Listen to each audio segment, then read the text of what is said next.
안녕하세요, 현수입니다. 자, 2027학년도 6월 모의평가 봤어요. 생활관리 전문항 해설 바로 들어갈 거고요. 이번에도 정리할 것들은 되게 많습니다. 난이도 자체가 그렇게 높았다고 얘기하기는 어려운 시험이었는데 그거랑 별개로 정답이 쉬워서 그런 거지 다른 오답 선지들에 볼 게 없는 건 아니거든요. 그리고 제시문 중에도 굉장히 중요한 제시문들이 꽤 많으니까 그런 것들 좀 꼼꼼하게 보면서 가도록 하겠습니다. 처음부터 끝까지 하나의 특강을 든다고 생각하고 따라와 주시면 제일 좋을 것 같아요. 1번부터 20번까지 한번 가보도록 하겠습니다. 가나 윤리학의 핵심 과제로 가장 적절한 것은 윤리학의 종류랑 관련된 문제. 윤리학은 다양한 문화권의 도덕적 관행 및 규칙을 객관적으로 관찰하고 객관적으로 관찰해야 돼. 다양한 문화권의 도덕적 관행과 규칙은 서로 다르니까 특수성을 굉장히 객관적으로 가치 중립적으로 관찰을 해가지고 여기저기 돌아다니면서 마치 탐험가처럼 사회학 연구하는 사람처럼 그것의 유사성과 차이를 비교한다는 거죠. 가치 중립적으로 정확하게 기술해야 된다. 객관적으로 봐야 된다. 기술 윤리학 바로 잡아주면 되겠습니다. 나 윤리학은 다양한 인접 학문 분야에 연계해가지고 이거 학제적 성격이라고 보통 표현하지.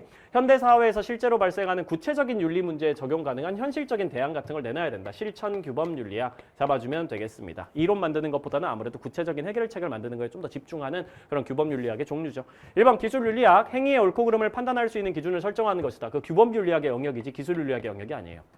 규범 윤리학은 기본적으로 실천적인 부분이 부족하다. 당위적인 성격이 부족하다라는 평가를 많이 받죠. 행위의 옳고 그름을 판단할 수 있는 기준, 그게 규범이고 그 규범을 설정하는 거는 규범 윤리학의 영역이라고 생각하면 되겠습니다. 기술 윤리학은 가치 중립적으로 들어가는 거기 때문에 규범을 만들어주진 않고요.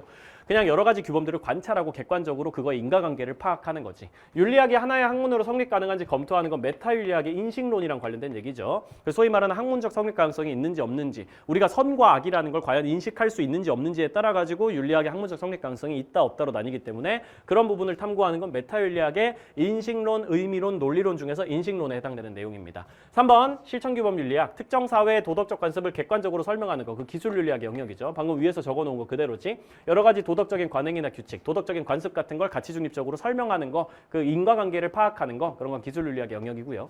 4번 나 현실의 윤리 문제 해결을 위한 실천 방안 혹은 구체적인 해결책 이런 거 딱 얘기하는 게 실천규범 윤리학의 주요 탐구 과제가 맞지. 4번 정답이고 5번 가와 나 도덕 명제에 내재된 논리적 구조를 분석하는 거 메타 윤리학의 논리론이라고 생각하시면 되겠습니다. 기술 윤리학에도 실천규범 윤리학에도 해당되지 않는 내용이기 때문에 바로 날려주시면 되겠어요. 정답은 4번으로 쉽게 나옵니다. 2번 이것도 쉬운 문제였어. 그냥 독해 문제. 다음 토론의 핵심 쟁점을 찾아내면 되는 거니까 쌤이 이런 문제 좀 빨리 풀 때는 항상 맨날 얘기하는 건데 아닙니다에 주목하면 된다 그랬거든. 이 앞뒤로 나와 있는 내용이 이제 싸움 붙는 부분이 될 거야. 뒤에 막 동의합니다, 동의합니다. 여기 나와 있는 건 전부 다 같이 동의하는 거니까 쟁점이 될 수가 없고 요 위랑 요 아래에 있는 부분을 좀 집중적으로 봐주면 되겠어. 물론 어떤 문제는 위쪽에 있는 내용들도 봐야지만 추론이 가능한 경우도 있지만 요 문제는 딱히 그런 문제는 아니었던 것 같아요. 성적 매력을 자유롭게 표현해서 경제적 이익을 추구하는 성상품화는 자본 논리에 위배되지 않고 자율적 선택에 그냥 따른 거기 때문에 얼마든지 허용될 수 있어. 성적 매력을 자유롭게 표현하면서 그걸 통해서 성을 상품으로 팔아가지고 돈을 얻는 그런 행위들 자율적인 선택이다라는 게 위에 나와 있고 아래쪽에 보면은 자율적 선택에 따른 것처럼 보이더라도 실제로는 자본의 논리에 종속된 타율적인 선택이다라는 식으로 딱 쟁점이 나와 있어. 그럼 답 찾으면 뭐야? 1번이지 뭐 성상품화가 개인의 자율적 선택에 따른 결과인가? 갑은 자율적인 거 맞다. 을은 자율적인 거 아니다. 타율적인 거다라고 싸우는 거기 때문에 1번 바로 잡아주시면 되겠어요. 나머지 내용은 생략합니다. 사실 글만 조금만 자세하게 읽어봐도 둘 다 동의하거나 둘 다 동의하지 않는 내용이기 때문에 쟁점으로는 적합하지 않은 거라서 정답 바로 1번으로 잡고 넘어가도 크게 문제 없을 것 같아요. 3번 갑니다. 예술의 목표는 아름다움 자체만을 드러내는 것이며 예술가는 아름다운 것들을 창조하는 사람입니다. 근데 첫 번째 문장에서 거의 얘기 끝났지. 아름다움 자체만을 드러내는 게 예술 그 자체의 목표야. 자유예술론 혹은 예술지상주의라고 표현하는 신미주의랑 관련된 얘기라는 거 문장 첫 번째부터 거의 바로 알아낼 수 있을 거예요. 비평가는 작품에서 받은 인상을 아름다움이 아닌 다른 소재로 바꾸어 놓은 잘못을 저질러. 비평가들이 이제 아름다움 말고 다른 소재로 바꿔가지고 막 도덕이랑 관련된 얘기를 한다든지 이런 건 잘못이야. 교양 있는 작품에서 그냥 아름다움만을 발견하는 거고 그게 제대로 된 태도야. 그냥 미에 대한 판단만 하면 되지. 그거 관련해가지고 뭐 도덕이라든지 뭐 사회에 끼치는 영향 이런 거 생각하는 거는 예술에서 너무 벗어난 행동이고 그러면 예술이 이상해진다고. 도덕적인 책이나 비도덕적인 책 같은 건 없어. 아름다운 책이나 추악한 책만 있을 뿐이지. 아름답고 추하다 이것만 가지고 구분하면 되는 거지. 도덕, 비도덕을 자꾸 예술에 개입시키려고 하지 마. 신미주의. 사실 신미주의로 출제를 했다는 것 자체가 쉽게 내겠다는 의도인 거지. 신미주의는 사실 그렇게까지 어려워질 일이 별로 없는 그런 입장이거든. 칸트나 플라톤 내야 좀 어렵겠지. 톨스토이라든지 아리스토텔레스라든지. 잘 쓰인 책과 형편없이 쓰인 책만 존재할 뿐이야. 예술가는 모든 걸 표현할 수 있어. 도덕적인 얘기든 뭐든 다 할 수 있어. 근데 예술에다가 자꾸 도덕적인 잣대를 들이대면서 분석하지 말라고. 예술가는 모든 소재로 삼을 수 있어. 도덕적인 사람, 비도덕적인 사람, 추악한 사람, 아름다운 사람. 어쨌든 예술 자체가 아름다운 모습으로 표현만 되면 되는 거야. 사상과 언어도 예술가의 도구에 불과하고 덕과 악덕도 예술의 소재일 뿐이야. 예술가는 모든 걸 자유롭게 표현하는 사람이지. 그거에 대해 가지고 비도덕적인 얘기를 예술에다 적어놓다니 그게 말이 되냐. 애들한테 나쁜 영향 준다. 요딴 얘기 하지 말라고. 검열하려고 들지 말라고. 예술가에 있어서 윤리적으로 공감할 필요 없어. 예술가는 그냥 여러 가지 소재들을 재밌게 그리고 아름답게 표현만 하면 되는 거지. 용납될 수 없는 거야. 1번 예술가는 도덕적 삶을 작품의 소재로 삼아도 돼. 여기 나와 있죠. 덕과 악덕도 다 예술의 소재다. 도덕적인 사람의 모습도 비도덕적인 사람의 모습도 어쨌든 예술적으로 재밌게 즐겁게 아름답게 표현만 하면 되는 겁니다. 예술가의 윤리적 공감은 예술적 창의성의 발현을 저해한다. 그 예술가가 윤리적 공감을 하잖아. 진부해진다라고 적혀 있잖아. 예술적 창의성의 발현이 저해되고 창의적이지 않고 진부한 예술이 나타나게 된다라고 비판하고 있는 거죠. 3번 예술 작품에 대한 어떠한 가치 판단도 허용되어서는 안 된다. 미적 가치 판단은 가능하지. 도덕적 가치 판단을 하지 말라는 거지. 아름답니 아름답지 않니 이거에 대해 가지고 얘기하는 건 충분히 가능하다고 보는 거죠. 어떠한 가치 판단도 허용되지 않는다라고 얘기하면 안 되는. 허용돼서는 안 된다라고 얘기하면 안 되는 거지. 미적인 가치 판단은 가능하지. 예술의 가치라는 건 결국 미의 가치를 얘기하는 거기 때문에 도덕적이고 당위적인 가치 판단 같은 건 필요 없다라고 얘기하는 거지. 미적 가치 판단까지 필요하지 않다라고 얘기하는 건 아니기 때문에 미적 가치 판단은 가능하다라고 잡아줘야 되는 거고. 4번 예술 작품의 아름다움을 작품 내에서 찾으려 해서는 안 된다라고 돼 있는데 예술 작품의 아름다움은 작품 내에서만 찾아야 되는 거야. 작품 내에서 찾으려 해서는 안 되는 게 아니라 오히려 작품 밖에서 찾으려고 하면 안 되는 거지. 작품이 사회에 미치는 영향, 작품이 사람들을 도덕적으로 만드는지 비도덕적으로 만드는지 그런 얘기들 하면 안 된다는 거지. 철저하게 작품 안에서만 찾으면은 그게 상관없는 겁니다. 예술 작품의 아름다움은 결국 작품 안에 있는 걸 통해서 알아낼 수 있으니까요. 형식을 통해서 알아낼 수 있는 거니까요.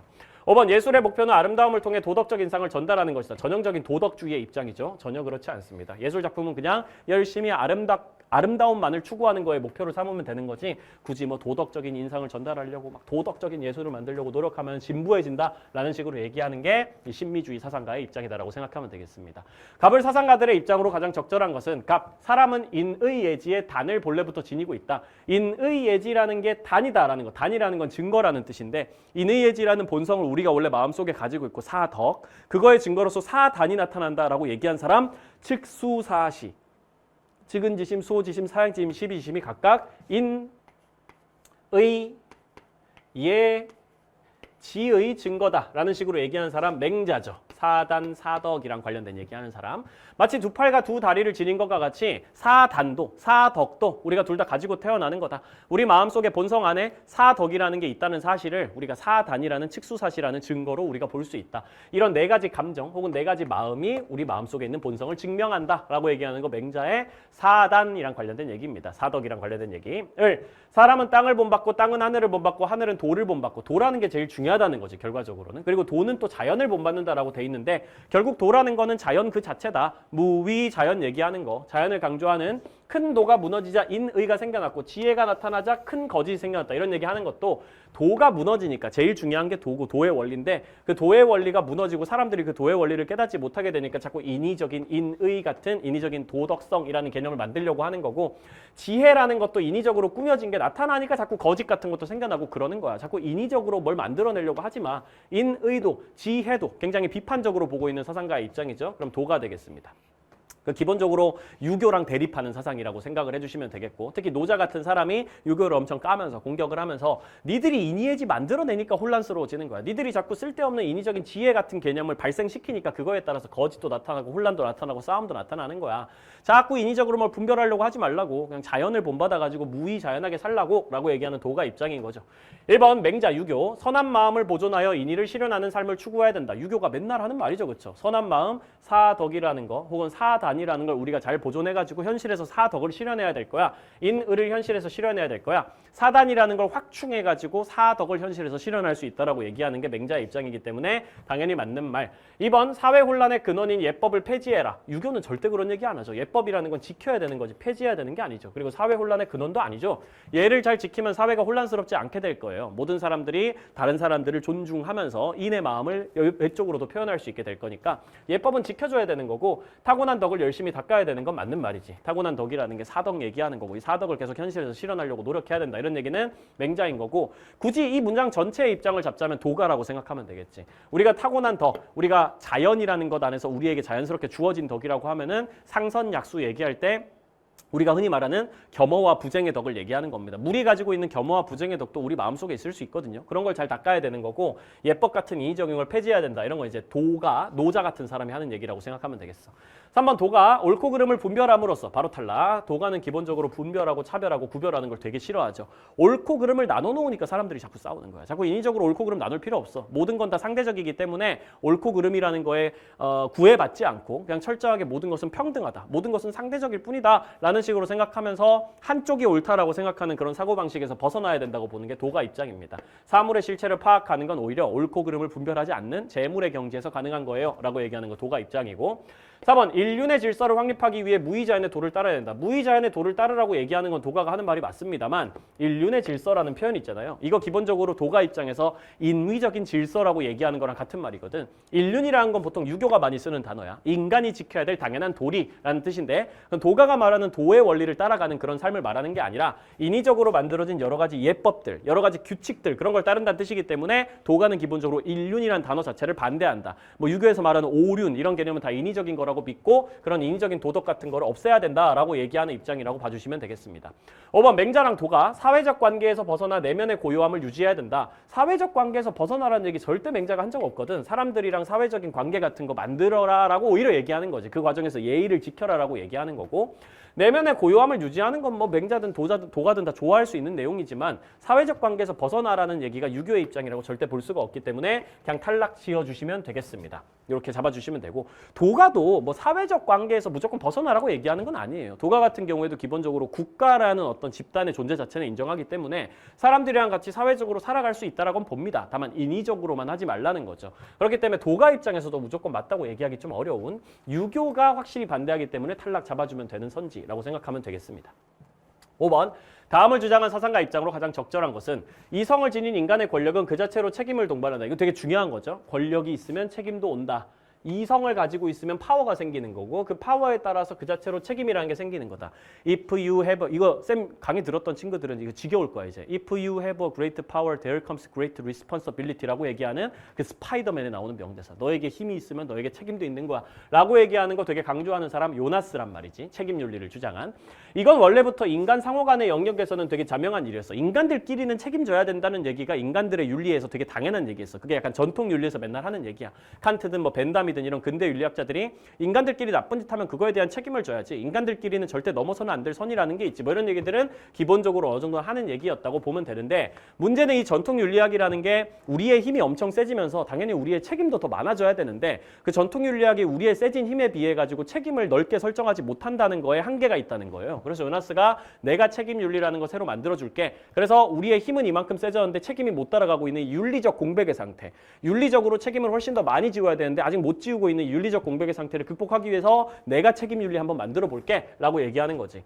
오늘날의 책임은 기존의 범위를 넘어서서 생태계와 인간 종족의 미래 생존까지 포괄하게 됐단 말이지. 왜냐하면 인간 힘이 그만큼 세졌기 때문이야.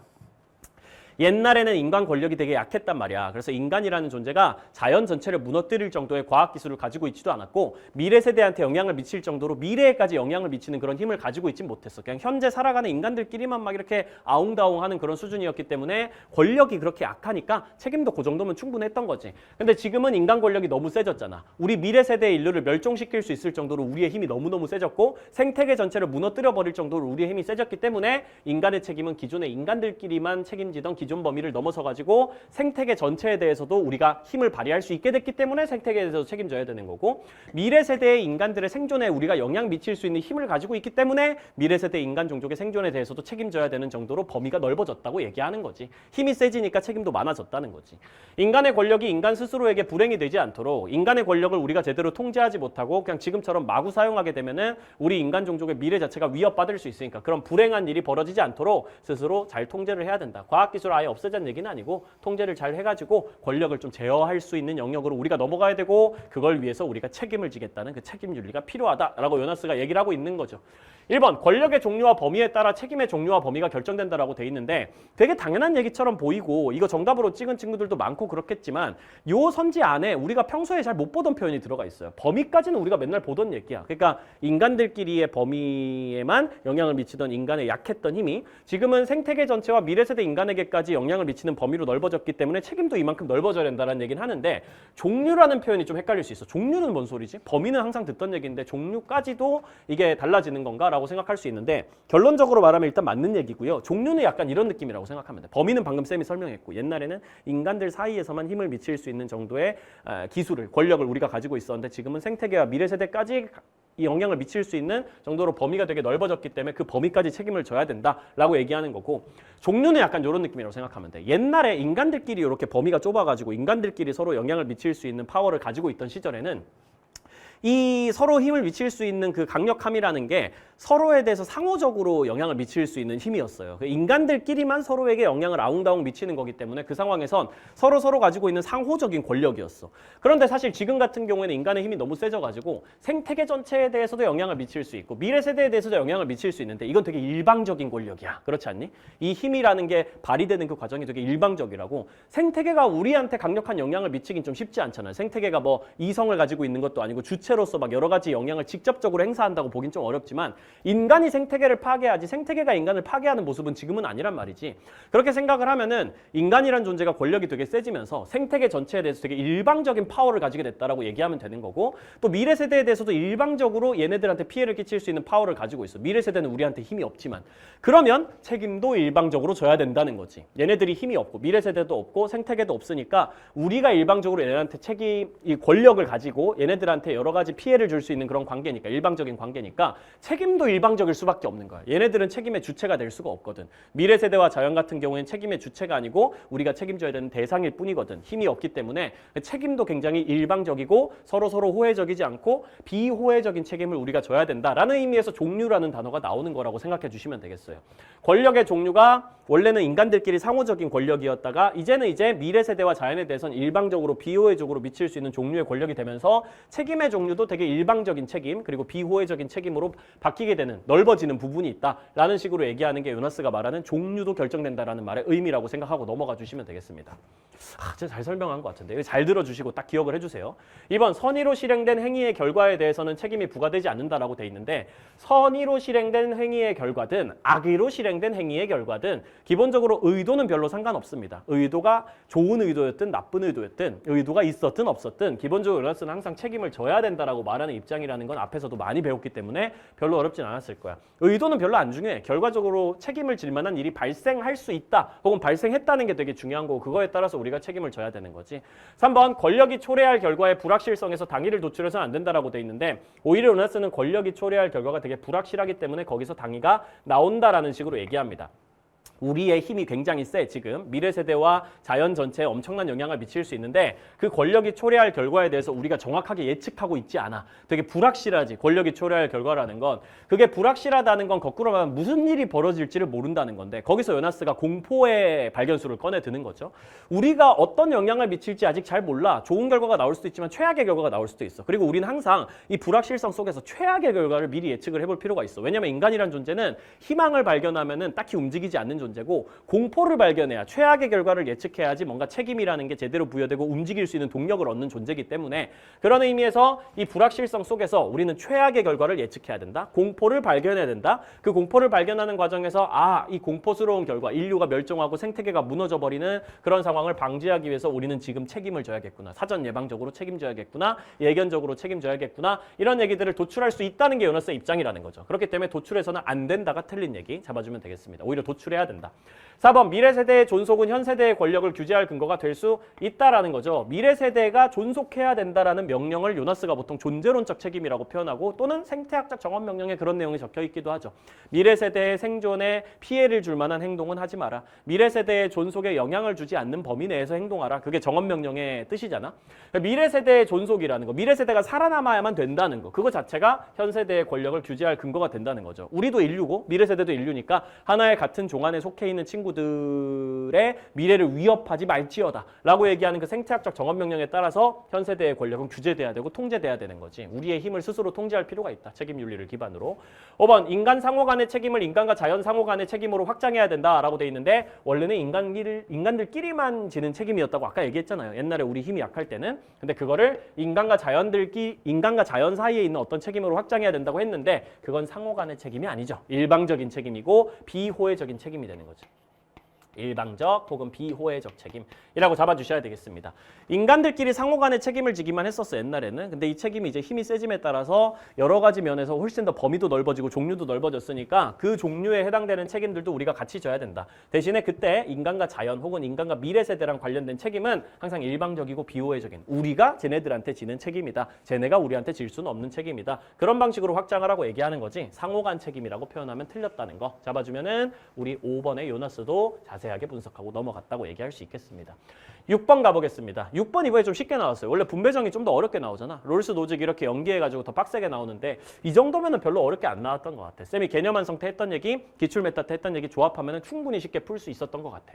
우리 학생들에게 부모가 누구든 재능이 어떻든 여러분은 저마다 꿈을 추구할 수 있는 소중한 사람들입니다. 사람에게는 원래 이 인권이라는 게 있고 존엄함이라는 게 있어요. 이것도 롤스의 기본 입장이고 각자 삶의 전망을 공정하게 실현하는 사회를 생각해 볼까요? 삶의 전망을 공정하게 실현한다. 이거는 이제 공정한 기회균등의 원칙이랑 또 관련이 있기도 하죠. 그렇죠? 모든 사람들에게 공정한 기회가 균등하게 배분돼야 된다. 누군가가 타고난 어떤 엄마 아빠의 재산 이런 것 때문에 어떤 우대받는 직이나 직책으로 못 올라가게 차단되어서는 안 된다. 이런 얘기랑 또 관련이 있기도 하지. 아무도 타고난 재능, 지위 같은 우연성을 모르는 무지의 베일 나왔기 때문에 이거 가지고 롤스인 거 너무 쉽게 알 수 있죠. 이거 롤스인 거 모르면 좀 문제 있어. 그렇지? 무지의 베일이라는 단어까지 대놓고 나왔는데 이 무지의 베일이라는 걸 우리가 쓰게 되면서 원초적 입장에서 우리는 우연성이라는 걸 다 모르게 되고요. 그 안에서 사회 기본 구조의 원칙을 모두 함께 합의하는 가상의 절차. 그게 원초적 입장을 얘기하는 거지. 무지의 베일을 쓰고 사회 기본 구조의 원칙이 정의의 원칙 얘기하는 거지. 사회의 기본 구조라는 걸 규제하는 어떤 원칙. 그걸 모두 다 같이 함께 합의하는 그런 가상의 절차. 이퀄 원초적 입장. 오리지널 포지션을 생각해 봅시다. 이 오리지널 포지션에서 만장일치로 합의된 원칙이 정의의 원칙이고 평등한 기본적 자유가 최우선이고 이런 칙이고 재능 활용이 동료 시민 전체 특히 가장 불리한 처지의 시민들에게 이익이 되도록 사회 기본 구조를 규제하는 건 차등의 원칙이랑 관련된 얘기지.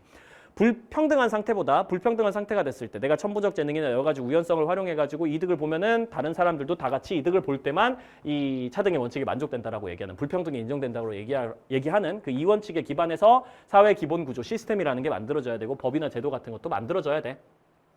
이 원칙이 허용하는 범위 내에서 자기 존중과 이거 중요한 거죠. 이 원칙이 허용하는 범위 내에서 정의의 원칙을 따르는 그런 사회 기본 구조의 여러 가지 규제를 받는 선 안에서 우리는 하고 싶은 걸 할 수 있어. 자기 존중과 박애를 실현하는 사회를 향해 나아갈 수 있는 거야. 대신에 정의의 원칙을 위반하면 안 되겠죠. 그 사회는 다양한 악기의 협주가 화음을 들려주는 오케스트라처럼 우리의 다양한 재능의 분포는 뭘로 간주됩니까? 공동자산으로 간주되죠. 재능 그 자체는 개인 자산이지만 재능의 분포는 공동자산이다. 그 재능의 분포라는 건 다른 말로 재능들이 서로 다르게 만들어져 있는 타고나는 서로 다르게 재능들을 타고나는 상황 속에서 그 재능들을 어떻게 하면 잘 활용해가지고 우리 모두의 공동의 이익으로 만들어 나갈 것인가 그런 거랑 관련된 얘기고 그게 바로 호혜적인 협력이라고 표현할 수 있지. 롤스가 말하는 사회는 협동체잖아. 사람들이 다 같이 자발적으로 협동해가지고 모두의 상호 이익을 만들어내는 거고 그 상호 이익이 호혜적이다라고 표현할 수 있는 거죠. 일론 머스크가 재능을 통해가지고 저 앞으로 치고 나가면 우리 모두도 다 같이 일론 머스크의 뭐 공장에 들어가서 일을 한다든지 일론 머스크랑 협력하는 업체에서 일한다든지 하면서 다 같이 일론 머스크에게도 이득을 주고 우리들도 일론 머스크로 인해 가지고 혜택을 받는 그런 호혜적인 어떤 구조가 만들어질 수 있다라고 주장하는 게 롤스의 또 차등의 원칙이기도 하고 약속한 합의를 준수하는 정의감을 우리 모두 능히 행사할 수 있을 거라고 원초적 입장에서 우리는 믿는다라고 적혀 있는 거. 이것도 쌤이 한번 얘기했던 거긴 한데 기본적으로 원초적 입장에서 사람들은 서로에 대한 신뢰감을 가진단 말이야. 그 신뢰감이라는 게 이 원초적 입장 속에서 우리 모두가 다 같이 정의의 원칙에 합의를 하면은 그 합의를 지키게 만드는 어떤 정의감 그런 걸 이제 롤스가 시민불복종에서 다수의 정의감이라고 표현을 하게 되는 거고 다수의 정의감에 호소해서 시민불복종 해야 된다 할 때 그 정의감이에요. 그 정의감이라는 걸 우리 모두가 이 원초적 입장에서 만장일치로 정의의 원칙을 합의하고 나면은 현실 세계 속에서도 그 정의감을 가지고 이 정의의 원칙을 지켜나가야 된다는 정의감을 가지고 현실에서 열심히 정의의 원칙을 추구할 거라는 믿음 정도는 사람들이 다들 가지고 있어야 원초적 입장에서 합의가 되겠지. 서로 그런 거를 지킬 거라는 믿음이 없으면 어떻게 합의가 되겠어. 그 정도의 정의감을 가질 거라는 신뢰 정도는 우리 모두가 하고 있다. 원초적 입장 속에서 이런 얘기를 또 롤스가 하고 있는 거기도 하죠. 서로 믿어야 합의를 하지. 1번 정의의 원칙은 개인의 삶의 목적에 한계를 설정하지 않는다. 이거 다 독해 문제예요. 잘 보시면은 여기 보면 이 정의의 원칙이 허용하는 범위 안에서라고 돼 있잖아. 그러니까 정의의 원칙이라는 거에는 어쨌든 한계가 있다는 거지. 평등한 기본적 자유를 보장하고 공정한 기회균등을 보장하고 차등의 원칙을 만족하는 어떤 그런 제도를 지키는 범위 안에서 개인들의 삶의 목적을 추구할 수 있다는 거지. 한계가 설정되지 않는다라고 하면 틀린 얘기라는 거지. 2번 정의의 원칙은 가상 상황의 합의이므로 실현 가능한 것은 아니다. 실현 가능하니까 롤스가 그렇게 가상 상황을 얘기하는 거잖아요. 원초적 입장이라는 가상 상황에서 합의를 해서 정의의 원칙이 만들어지면은 현실 속에서 우리 모두가 정의감을 가지고 실현해낼 수 있기 때문에 사회의 기본구조 원칙으로 정의의 원칙이라는 걸 제시하는 거지. 3번 어떤 기본적 자유가 다른 기본적 자유를 위해 제한될 수는 없다. 제한될 수 있다라고 여러분들 다 알고 있을 겁니다. 진짜 기본 중에 기본이죠. 기본적 자유는 제한이 가능하다. 그래서 기본적 자유는 절대적인 권리는 아니다. 기본적 자유가 다른 기본적 자유를 침해한다면 나에게 신체적 자유가 있다고 해서 다른 사람의 신체적 자유를 이렇게 신체의 자유 이러면서 다른 사람의 신체의 자유를 침해해가지고 이 사람이 몸을 마음대로 못 움직이게 만들어버린다면 당연히 손발이 묶여가지고 감옥에 가야 되는 거야. 기본적으로 기본적인 자유라는 건 최우선 권리인 건 맞지만 불가침의 권리라고 표현되긴 하지만 최우선 권리인 건 맞지만 그럼에도 불구하고 기본적 자유들끼리 충돌하는 상황이 있을 수 있지. 내 신체의 자유가 남의 신체의 자유에 피해를 줄 수가 있고 내 사유재산권이 남의 사유재산권에 피해를 주는 그런 상황이라면 내 신체의 자유는 사유재산권도 제한될 수 있는 경우가 있을 수 있기 때문에 탈락 잡아주면 되고 4번 원초적 입장의 개인들이 만장일치의 합의에 도달하기 때문에 정의의 원칙이 만들어지는 거야. 완전 도달이 되죠. 애초에 원초적 입장이라는 개념 자체가 롤스가 정의의 원칙을 만장일치로 합의해야겠는데 현실에서는 우연성을 다 서로 알고 있으니까 이해관계 때문에 만장일치로 합의가 안 될 거라서 그 우연성을 제거해주기 위해서 원초적 입장이라는 개념을 만든 거야. 그러니까 원초적 입장의 개인들은 당연히 만장일치 합의를 이룰 수 있는 사람으로 설정이 돼 있는 거야. 애초에 롤스에 의해서.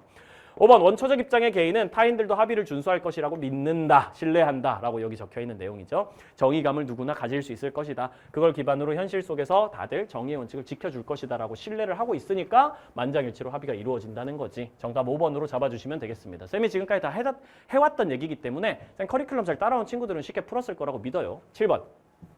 다음을 주장한 사상가 입장으로 적절하지 않은 것은 백성을 잘 다스리려는 사람은 따뜻한 마음을 지녀야 되고 따뜻한 마음을 지닌 사람이 되려면 청렴 얘기 나왔다. 정약용이겠지? 목민심서를 지은 정약용.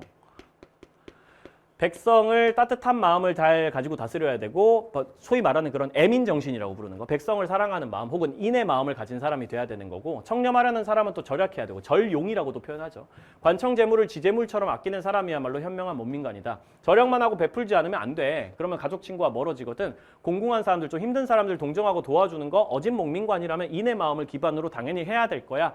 이는 녹봉이 여유가 있을 때에나 가능한 것이지 관가의 재물로 사사로이 남을 돕는 건 얘가 아니야. 네가 적당한 임금이 좀 남을 때 그때 남을 잘 도울 수 있는 거지 관가의 재물로 사사롭게 네 친구 도와주고 그러면 안 되지. 그런 거 이제 횡령이라고 하는 거예요. 이렇게 얘기하는 건 청렴하지 않다라고 얘기하는 거 정약용의 입장이고 1번 목민관은 공공한 사람을 불쌍히 여겨 도와줘야 된다. 적혀 있잖아. 공공한 사람을 동정하고 도와주는 거는 어진 목민관이라면 하는 일이다라고 돼 있으니까 맞는 얘기고 목민관은 청렴을 실천해야 백성을 자애로 다스릴 수 있다. 기본적으로 청렴해야지 뭘 할 수 있어? 백성을 따뜻한 마음을 가지고 박애라기보다는 애민 정신을 가지고 백성들을 잘 자애롭게 다스릴 수 있다라고 얘기하는 거 맞겠고 3번 목민관이 친구와 가족을 돌보는 거 도리에 어긋날 수밖에 없다. 아니야. 절약만 하고 베풀지 않으면 가족 친구와 멀어진다고 돼 있잖아. 가족 친구한테 베풀 때 베풀어야 된다는 거지.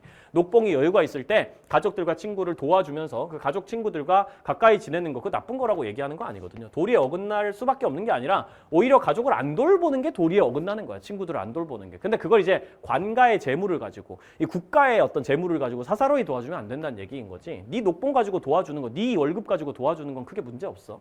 목민관은 공적 재산뿐만 아니라 사적 재산도 낭비해서는 안 된다. 여기 적혀있는 그대로죠. 그렇죠? 어딨어? 관청 재물을 자기 재물처럼 아껴야 된다라고 돼 있잖아. 자기 재물도 아껴야 되고 관청 재물도 당연히 아껴야 되는 거지. 둘 다 낭비해서는 안 되는 거지. 5번 목민관은 재물을 사용함에 있어 엄격하되 베푸는 것도 즐겨야 된다. 기본적으로 관가의 재물 같은 거 사서로이 나누면 안 된다. 최대한 절약을 해야 된다. 되게 엄격하게 절약해야 된다라는 얘기도 적혀 있고 동시에 베푸는 것도 사람의 도리다라는 식으로 적혀 있으니까 이것도 맞다라고 잡아주시면 정답은 3번 적절하지 않은 걸로 잡아줄 수 있겠습니다. 8번 유한계급 얘기 나왔어요. 그럼 끝났죠? 유한계급론을 쓴 사람 누굽니까? 베블런이거든. 베블런은 다른 모든 계급이 추종하는 삶의 방식을 결정한다. 기본적으로 이 유한계급은 마르크스의 기준으로 따지면 자본가에 해당된단 말이야. 말하자면 사회의 지배계급인 거고 일하지 않아도 놀고 먹을 수 있는 사람인 거지. 그래서 논다라는 뜻의 한자가 여기 들어가 있는 거야. 한가롭게 있을 수 있는 사람들, 자본가라고 생각하면 되겠는데 이 자본가들을 모든 계급들이 사실은 닮고 싶어 한단 말이에요. 왜냐면 상위 계급이기 때문에 사람들이 다들 요걸 따라가고 싶어 하는지. 그렇기 때문에 유한계급이 만들어내는 생활 방식은 다른 모든 계급이 추종하는 삶의 방식이 돼버리는 거야. 그 중에 하나가 이제 과시소비인 거고 유한계급들은 기본적으로 소비가 낭비적이어야 명성을 얻을 수 있다라고 생각을 하거든. 그게 바로 과시소비의 개념이거든. 돈이 많은 사람이라고 해도 통장 잔고를 맨날 까가지고 보여주고 다닐 수는 없기 때문에 대신에 뭐 샤땡이라든지 뭐 아니면 뭐 루이비땡이라든지 뭐 그런 걸 가지고 이제 과시를 해야 된다는 거야. 별로 쓸모도 없는 그 물건을 통해 가지고 내가 돈을 막 과시하는 모습을, 돈을 막 물 쓰듯이 쓰는 모습을 보여줘야 사람들한테 명성을 얻고 존경을 받을 수 있다라는 식으로 얘기하기 때문에 과시소비가 그런 면에서 시행된다는 거지. 남보다 앞서려는 욕구는 과시소비의 주요 동기야. 뭐 유한계급이든 다른 사람들이든 기본적으로 내 계층 안에 있는 또 다른 애보단 내가 좀 더 위로 올라가 있어. 내 친구 중에 어떤 애가 뭐 수입 외제차를 탄대. 그럼 난 그거보다 더 높은 급의 수입 외제차를 탈 거야. 뭐 이런 식으로 돼 있는 거. 그런 욕구들이 말하자면 과시소비의 주요 동기고, 경쟁적인 비교 성향이라고 보통 표현되죠. 재물을 신성하게 여기는 근본 이유도 과시소비로 명성을 얻으려고 결국은 신성하게 여기는 거야. 무슨 가방 하나 집에다가 모셔놓고 이 가방에 기스나면 안 되는데, 들고 나가기도 무서운데, 차 같은 거 하나 사놓고 이 차에 기스나면 안 되는데, 집안에 모셔놔야 되겠는데 맨날 물고 빨고 막 이렇게 막 닦고 막 이러는 것들, 그 재물을 신성하게 여기는 것도 근본적으로는 그 차가 나의 과시를 도와주기 때문에 라고 해석을 할 수 있다는 게 베블론의 입장인 거고, 과시소비를 하는 사람의 입장에서 보면 과시소비는 별로 낭비가 아닐 수 있어. 그 사람들의 입장에서 보면은 내 명성을 추구시켜주는 소비인 거잖아. 그래서 만족감이 되게 높단 말이야. 하차감이 있단 말이야. 차를 딱 사고 딱 탈 때 만족을 느끼는 게 아니라 오히려 내릴 때 딱 주변 사람들이 날 쳐다보는 시선을 보면서 이게 돈 쓰는 맛이지 막 이렇게 생각하는 거, 그거 낭비가 아니라고 해석될 수도 있다는 거죠. 그렇다고 이게 되게 합리적인 소비냐? 아니에요. 되게 비합리적인 소비입니다. 그럼에도 불구하고 이 사람들 입장에선 그렇게 여겨질 수도 있어. 어쨌든 명성을 추구하고 남들보다 내가 순위가 높아지는 그런 기분을 느끼게 해주는 게 그 사람들 입장에서 낭비가 아니라고 할 수 있지. 과시소비를 하는 사람들은 되게 유용하다고 믿는 사람들도 되게 많아. 실제로는 별로 유용하지 않지만 이라고 얘기하는 게 베블론의 입장인 거죠. 1번, 유한계급은 사회 전체가 선망하는 생활 양식을 제시한다. 맞죠? 뭐 바로 답입니다. 여기 위에 적혀있는 문장 그대로잖아요. 유한계급은 다른 모든 계급이 추종하는, 사회 전체가 선망하는, 나도 유한계급으로 살고 싶다. 나도 재용리님처럼 살고 싶다. 자본가처럼 살고 싶다. 라는 그런 생활 방식을 유한계급들이 제시하면, 과시소비를 하면은 다른 사람들도 우르르 따라가게 된다는 게 베블론의 입장이에요. 심지어 극빈층까지도 유한계급의 과시소비를 따라한다라는 게 베블론의 입장. 2번, 과시소비는 소비 자체를 목적으로 하는 소모적 낭비이다. 소비 자체가 목적이 아니죠. 명성을 추구하고 순위를 높이려는 경쟁을 목적으로 하는 소모적인 낭비라고 얘기를 할 수 있지. 소모적인 낭비는 맞아. 그런데 소비 자체를 목적으로 하는 건 아니지. 명성을 추구하고 존경을 받으려고 하는 거지. 3번, 과시소비는 어떤 관점에서도 유용한 소비로 간주될 수 없다. 근데 과시소비를 하는 사람의 입장에선 유용한 선택을 했다고 믿는다고 적혀 있잖아. 그러니까 그들의 입장에선 유용한 소비로 간주될 수 있겠지. 객관적으로 봤을 땐 그 유용한 소비 아니야. 되게 낭비고 소모적인 낭비지. 하지만 그럼에도 불구하고 그들의 입장에서 보면 나름대로 유용한 선택을 했다라고 간주될 수는 있어. 그 사람들의 입장에선 그렇게 느껴진다라고 적혀 있으니까 그대로 잡아주면 돼. 4번, 유한계급만이 남보다 앞서려는 욕구로부터 자유로운 계급이다. 전혀 자유롭지 않아요. 유한계급들이 애초에 과시소비를 하는 이유가 다른 유한계급들보다 내가 더 높다. 혹은 유한계급이 아닌 사람들보다 내가 높다라는 걸 보여주기 위해 가지고 하는 소비이기 때문에 전혀 자유롭지 않고, 이 사람들도 결국은 남보다 앞서려는 욕구, 경쟁적인 비교 욕구로 인해 가지고 유한계급의 과시소비가 나타나게 되는 거지. 5번, 더 소유하려는 욕구는 명성에 대한 갈망과 상충할 수밖에 없다. 아니야. 더 소유하려는 욕구. 나도 과시소비 더 하고 싶어. 약간 과시소비의 대상이 되는 소위 우리 사회에서 명품이라고 부르는 그런 물건들 더 많이 가지고 싶어. 명성에 대한 갈망에 의해 가지고 나오는 거지. 나 더 높은 명성을 얻고 싶어. 나 더 높은 순위를 얻고 싶어. 친구들 사이에서 더 나대고 싶어. 더 좀 이렇게 꺼드럭대고 싶어. 약간 이런 욕구로 인해 가지고 결국은 더 소유하고 싶은 욕구가 발생한다고 보기 때문에 상충하는 게 아니라 같이 가는 거라고 봐야 되는 거죠. 원인이 되는 거라고 봐야 되겠습니다. 정답 1번. 정답이 너무 쉬웠기 때문에 사실 별로 어려운 문제는 아니었던 것 같아요. 9번, 사회계약론 문제죠. 사회계약의 목적을 원하는 자는 수단도 요구한다. 사회계약의 목적이 뭐지? 나의 생명을 지키는 거야. 모든 사람들의 생명을 지키는 거야. 사회계약은 기본적으로 공익을 추구한다는 게 이 사람 입장이지만, 동시에 그 공익을 추구한다는 건 모든 사람의 생존을 보장한다는 뜻이기도 하거든요. 수단도 요구한다라고 돼 있는 거죠. 이 수단이라는 게 뭐냐라고 얘기하면은 모든 사람들의 목숨을 지키기 위해서는 범죄를 방지할 수 있는 수단이 필요한 거야. 그 범죄를 방지할 수 있는 수단이 궁극적으로 뭐냐? 살인을 방지할 수 있는 수단이 사형이야. 너 살인하면 죽는다. 이렇게 했을 때 사람들이 그게 무서워가지고 범죄를 안 저지르게 될 거기 때문에 그런 수단이 필요한 거지. 그런데 그 과정에서 사람들은 타인의 희생으로 자기 목숨을 보존하려 하게 돼. 이게 무슨 뜻이냐면은 결국 사형제를 만든다는 건 무슨 뜻이에요? 누가 나를 죽인다면은 너도 뒤져라 라는 그런 약속을 통해 가지고 내 목숨을 지키려고 하는 거잖아. 그러니까 너가 뒤져라 라는 걸 통해 가지고 내 목숨을 지키려고 하는 거니까 남을 희생시켜 가지고 내 목숨을 보존하려고 하는 거지. 근데 그걸 하려고 하잖아. 그럼 거꾸로 생각하면 나도 희생할 준비가 되어 되어 있어야 되긴 해. 그러니까 다른 사람한테 야 만약에 너 날 죽이면은 너 사형당하는 거야 라고 경고하려면은 남한테도 똑같은 요구를 받을 수밖에 없어. 남한테도 옆에서 그 얘기 듣고 있는 사람이 야 그럼 너도 만약에 네가 나 죽이면 너도 뒤져야 되는 거야 알지? 우리 모두가 다 같이 약속해야 되는 거야. 사형제 만들 거면은 다 같이 약속해야지. 생명권 양도하고 국가에다가 자 만약에 우리가 남을 살인한다면은 나도 죽어도 괜찮습니다 라는 약속을 해야 된다라는 식으로 지금 묘사가 되는 거죠. 타인을 희생시켜서 사형제를 통해 가지고 다른 사람의 생명권을 국가에다가 양도시켜 가지고 너 만약에 다른 사람 죽이면 너도 사형당하는 거야 라는 약속을 시키려면 나도 그 약속을 해야 된다는 거지. 필요한 경우 타인을 위해서 자기 목숨도 내놓아야 된다라는 얘기는 그런 의미야. 루소가 맨날 하는 얘기인 거지. 이 제시문을 읽고 이게 루소인지 판단하지 못한다면은 루소의 논리를 잘 모르고 있거나 루소가 나왔던 기출문제를 너무 많이 안 본 거예요. 문제는 풀어봤는데요 라고 생각하는 친구들이 있다면 제시문은 안 봤겠지. 문제에서 선지만 보는 그런 습관은 진짜 최악의 습관입니다. 제시문을 꼼꼼하게 보면서 무슨 의미인지도 계속 분석을 하면서 가셔야 돼요. 그거 해드리는 게 또 쌤의 기출에 메타랑 커리큘럼이도 하기 때문에 그 커리큘럼 들어보는 것도 추천드리고 인간이 자신을 죽일 권리가 없는 이상 그 권리를 국가에 양도하는 것 역시 불가능하다. 인간은 자신을 죽일 권리가 없어. 이거 누가 하는 얘기지? 베카리아가 하는 얘기예요. 쌤이 많이 강조했지. 베카리아는 기본적으로 인간은 자기 자신을 죽일 권리, 즉 자살의 권리도 없다 그랬단 말이야. 왜냐하면 생명권은 신이 주신 거기 때문에 함부로 내가 마음대로 내 목숨도 뺏을 수 없다라고 얘기하는 거지. 그런데 그 권리를 어떻게 남에게 양도할 수가 있겠어? 없는데. 그 권리가 없다니까. 나도 나를 죽일 권리가 없어. 근데 나를 죽일 권리를 국가한테가 양도한다? 나도 그 권리가 없다니까. 애초에 양도 자체가 불가능한 거야. 만약에 있다 한들 미쳤다고 누가 나를 죽일 권리를 남한테 넘기겠어? 라고 얘기하는 게 베카리아의 논리기도 하고요. 그러니 생명권 양도 같은 건 있을 수 없다. 이퀄 사회계약에서 사형제 같은 건 성립될 수가 없다. 사형은 한 시민에 대해서 국가가 부당하게 권리도 없으면서 전쟁을 하는 짓이다 라고 베카리아가 비판을 하고 있는 그런 내용에 해당되겠습니다. 루소 베카리아라고 생각하고 가보시면 되겠어요. 사회계약론이 아니라 사형제 관련된 문제였네. 이거는 쌤이 앞에서 사회계약 얘기가 나와 있어가지고 잠깐 착각했네요. 사형제랑 관련된 문제 기억부터 봅니다. A. 사회계약의 근거에 사형의 정당성을 판단할 수 있는가? 이거 루소는 맞고 베카리아는 틀려야 되겠는데 아니죠. 왜냐하면 루소나 베카리아나 둘 다 사회계약론자고 사회계약의 근거에서 사형이 정당한지 아닌지를 판단할 수 있다고 보는 사람들이기 때문입니다. 루소는 사회계약의 근거에서 생명을 보존하려면 사형제가 필요하니까 다 같이 사형을 약속했다. 다 같이 생명권을 양도했다. 그게 사형은 정당하다라고 얘기하는 입장이고 베카리아는 사회계약에 근거했을 때 사회계약이란 건 결국 생명을 지키기 위해 가지고 이루어지는 거고 애초에 개인들이 생명 양도권 같은 거 또 없는데 그걸 어떻게 넘길 수 있단 말이야. 사회계약의 근거에서 판단했을 때 사형이란 거 완전 부당하다. 그런 건 인정될 수 없는 것이다 라고 얘기하는 입장이기 때문에 둘 다 정당성을 판단할 수 있다. 루소는 판단해봤을 때 정당성이 있다. 베카리아는 판단해봤을 때 정당성이 없다라고 얘기하는 입장이기 때문에 둘 다 동의하는 내용이라서 예, 아니오로 갈리지 않기 때문에 탈락. 잡아주면 되겠습니다.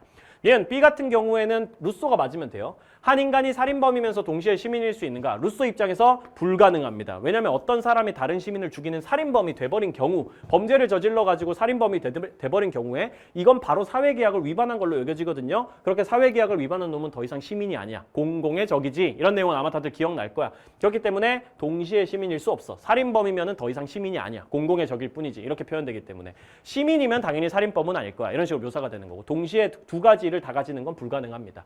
살인범이면 공공의 적이지 시민 아니야. 인격으로 간주되지도 않고 이거 기억하시면 되고 그러니까 C, 베카리아 입장에서 맞으면 돼. 오직 공리를 기준으로 범죄의 경중을 측정해야 하는가? 베카리아 공리주의자이기도 하죠. 이거 보면서 좀 헷갈려하는 친구들도 있을 거예요. 근데 오직 공리만 가지고 보는 게 맞나? 그럼 공리 말고 뭘 보는데?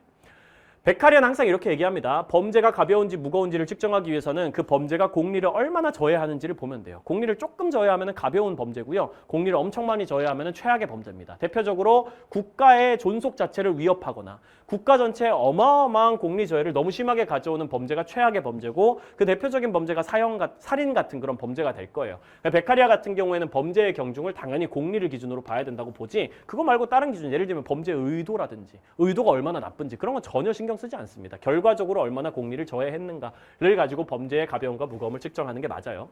리얼 베카리아 정당하지 않은 형벌도 범죄 억제력을 지닐 수 있는가? 대표적으로 베카리아한테 정당하지 않은 형벌이 뭐야? 사형이나 고문 같은 것들이거든. 대표적으로 사형 얘기해보면 사형도 범죄 억제력을 가지나? 가지지. 베카리아 입장에서 다만 많이 부족한 거야. 범죄 억제력이 종신노역형에 비해 가지고 너무 떨어져 가지고 사형은 가성비가 너무 떨어지는 그런 형벌인 거지. 범죄자의 고통이라든지 아니면 그 외에도 이 사형을 통해 가지고 사회 속에 있는 시민들이 되게 잔혹해질 수 있다고 베카리아가 언급하거든요. 그리고 사형은 또 쉽게 까먹기도 하잖아. 사람들이 망각한단 말. 순간적으로 목 샥 자르고 그 다음부터 못 보여주니까 종신노역형에 비해 가지고 예방 효과도 훨씬 떨어지고 사람들을 잔인하게 만들어 가지고 사회적인 부작용을 훨씬 더 많이 나올 수도 있는 가성비가 떨어지는 형벌이라는 거지 범죄 억제력이 아예 없다는 건 아니거든. 그러니까 베카리아 입장에서 정당하지 않은 사형이나 고문 같은 형벌도 억제력을 지니게 될 가능성이 없지는 않다 정도로 언급한다는 걸로 생각하면 되겠습니다. 다만 공리적으로 이거를 공리를 증진시킨다고 얘기하기도 좀 어렵고 종신노역형 같은 훌륭한 대안이 있기 때문에 굳이 사형 같은 거를 할 필요가 전혀 없다라고 얘기하는 게 베카리아의 입장이라는 거지. 10번. 누구야? 니부어가 오랜만에 또 나왔습니다. 작년에 9월에 나온 이후로 또 처음으로 2년 연속으로 등장했는데 쌤 생각에는 니부어가 올해 수능에 나올 것 같기도 해. 2년이나 연속으로 평가원에만 보여주고 수능에는 아예 안 낸다? 그럴 가능성이 오히려 좀 없을 것 같거든. 왠지 수능에서 올해 니부어가 등장할 것 같다는 생각을 좀 많이 하고 있습니다. 쌤이 참고로 이투스 현수쌤이라는 채널에다가 니부어 특강도 따로 올려놨으니까 그거 기회 되면 한번 보세요. 니부어랑 관련된 내용 좀 부족한 공부가 돼 있는 친구들은 그거 한번 보시면 도움이 될 겁니다. 지배계급의 특권을 박탈하면은 그들의 이익은 전체 국가의 이익과 조화될 것이다. 이게 여기까지 니부어인지 모를 수도 있어. 근데 아래쪽에 보면은 인간 사회에서 갈등은 불가피하므로 이성에만 의존해서는 안 되고 정치적 수단이 있어야 된다. 정치적 도덕성은 강제력을 최소화한다. 이런 얘기까지 보면 니부어인 거 알아야지. 니부어가 말하는 선의지의 통제를 받는 강제력이라는 게 결국 이 얘기잖아. 강제력을 최소화한다. 그리고 합리적이고 도덕적 요소에 맞게 이용한다. 막 이 부자들이 빈자들에 의해서 권력이 너무 세가지고 힘의 불균형이 벌어져가지고 강제적 수단을 사용해서 이 사람들의 힘을 올려줘야 된다. 혹은 부자들의 힘을 낮춰줘야 된다. 이렇게 얘기할 때에도 그걸 합리적이고 도덕적인 요소들은 최소한으로 지키면서 해야지. 막 부자들 집에 들어가서 총 쏴가지고 다 죽여버리고 이런 짓을 하면 안 된다고 얘기하고 있는 거고. 거기에 더하고 이런 것도 있죠. 이 목적과 목표의 차이를 명확하게 밝혀서 설득해야 된다. 이런 얘기들. 그런 것들도 다 기억하셔야 됩니다. 무슨 뜻인지도 이해하셔야 되고요. 첫 번째로 일단 지배계급의 특권을 박탈한다는 게 무슨 말이겠어. 지배계급이 피지배계급에 비해 가지고 이만큼 높은 수준으로 힘을 가지고 있어서 힘의 균형이 깨져 있는 상태니까 지배계급의 특권을 박탈해서 힘의 균형을 맞춰줘야 된다라는 얘기. 정치적 강제력을 통해서 지배계급과 피지배계급의 힘의 균형을 맞춰줘야 된다는 얘기를 하는 거예요.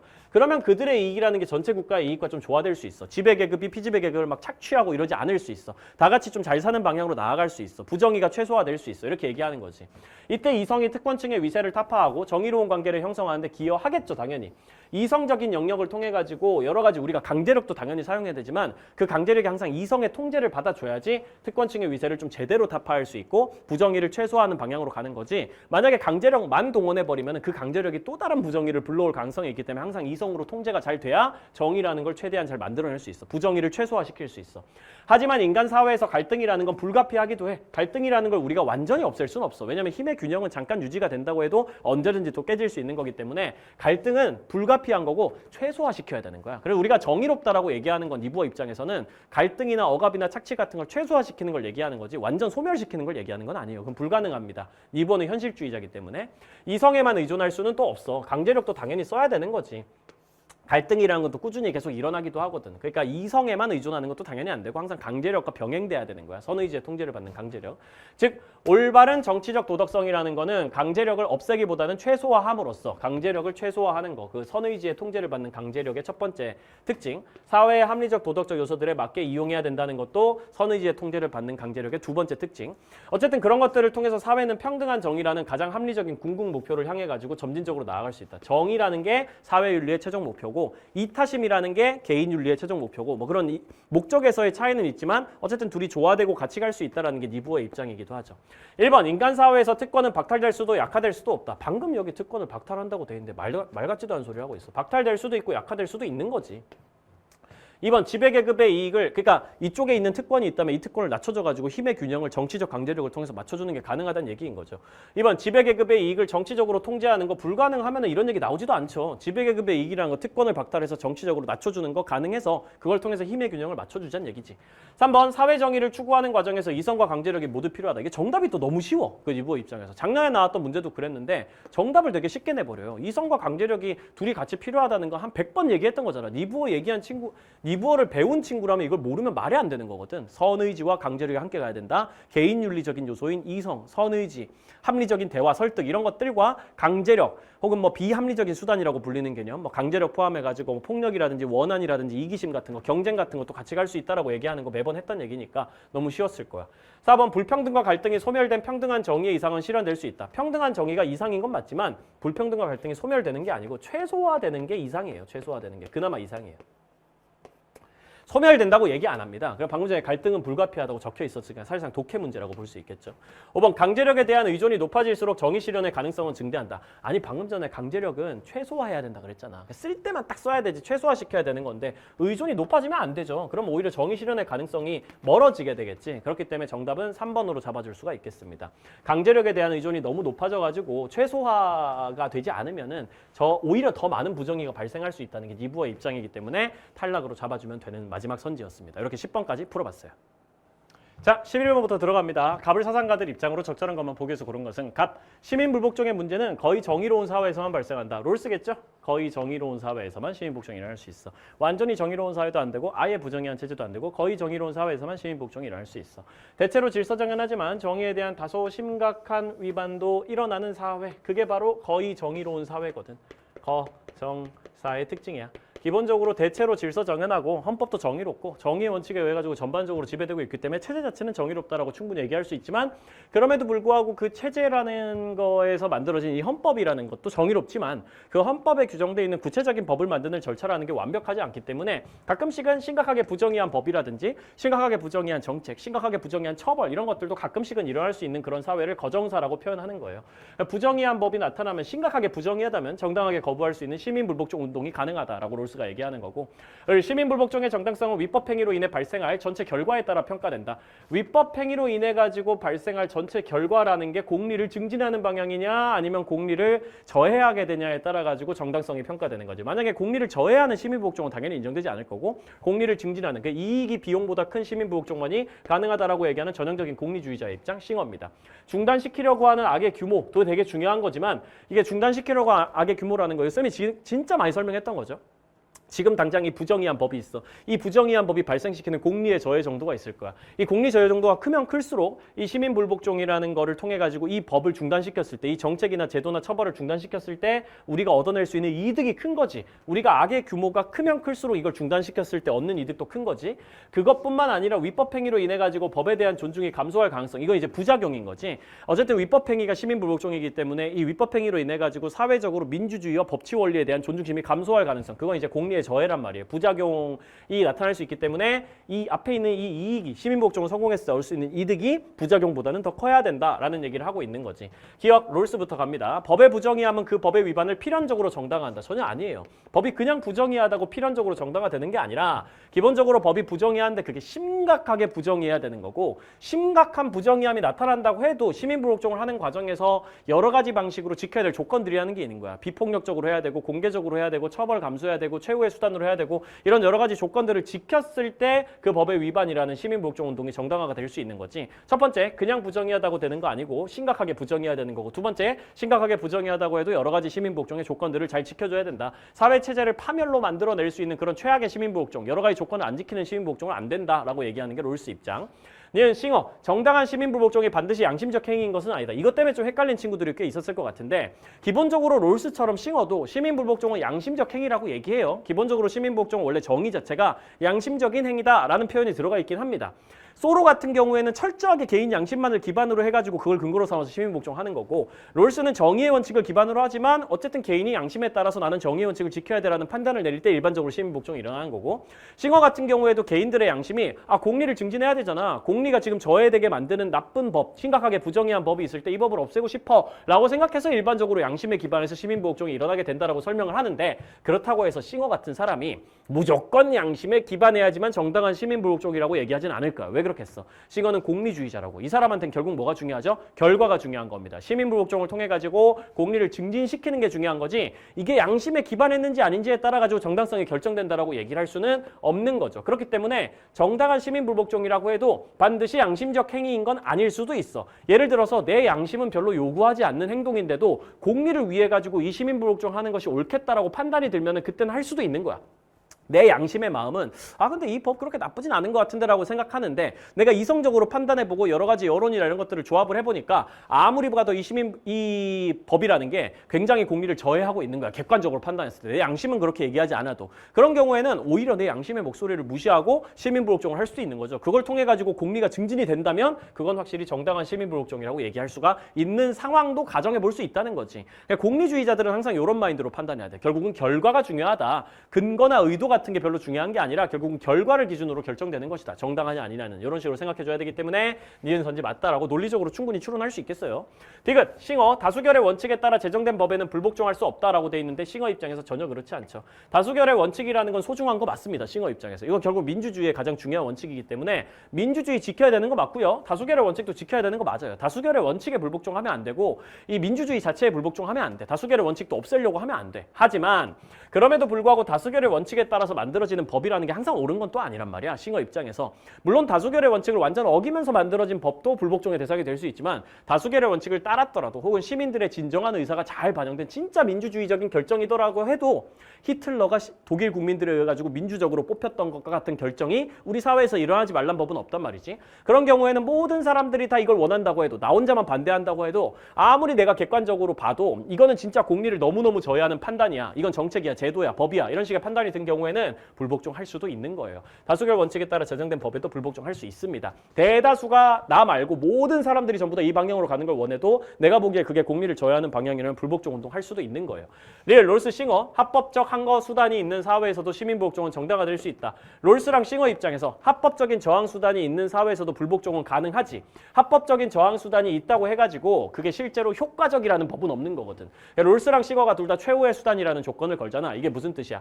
합법적인 항거 수단이 있는 사회 속에서 롤스는 거의 정의로운 사회, 싱어 같은 경우에는 합법적인 항거 수단이 있는 적당한 그런 사회 속에서도 합법적으로 저항을 해봤어. 근데 이게 안 통하는 거야. 사실 롤스 같은 경우에는 대놓고 합법적 저항 수단을 다 있는 대로 다 해보고 나서 그게 정말 안 될 때 최후의 수단을 해야 된다고 얘기하고 싱어는 계산을 해봐도 돼. 합법적인 저항 수단 같은 것들을 우리가 예를 들면 뭐 국민신문고에다가 게시글을 쓴다든지 아니면 대통령한테 편지를 보내둔다든지 국회의원을 투표를 해본다든지 그렇게 했는데도 안 될 것 같아. 안 될 것 같아.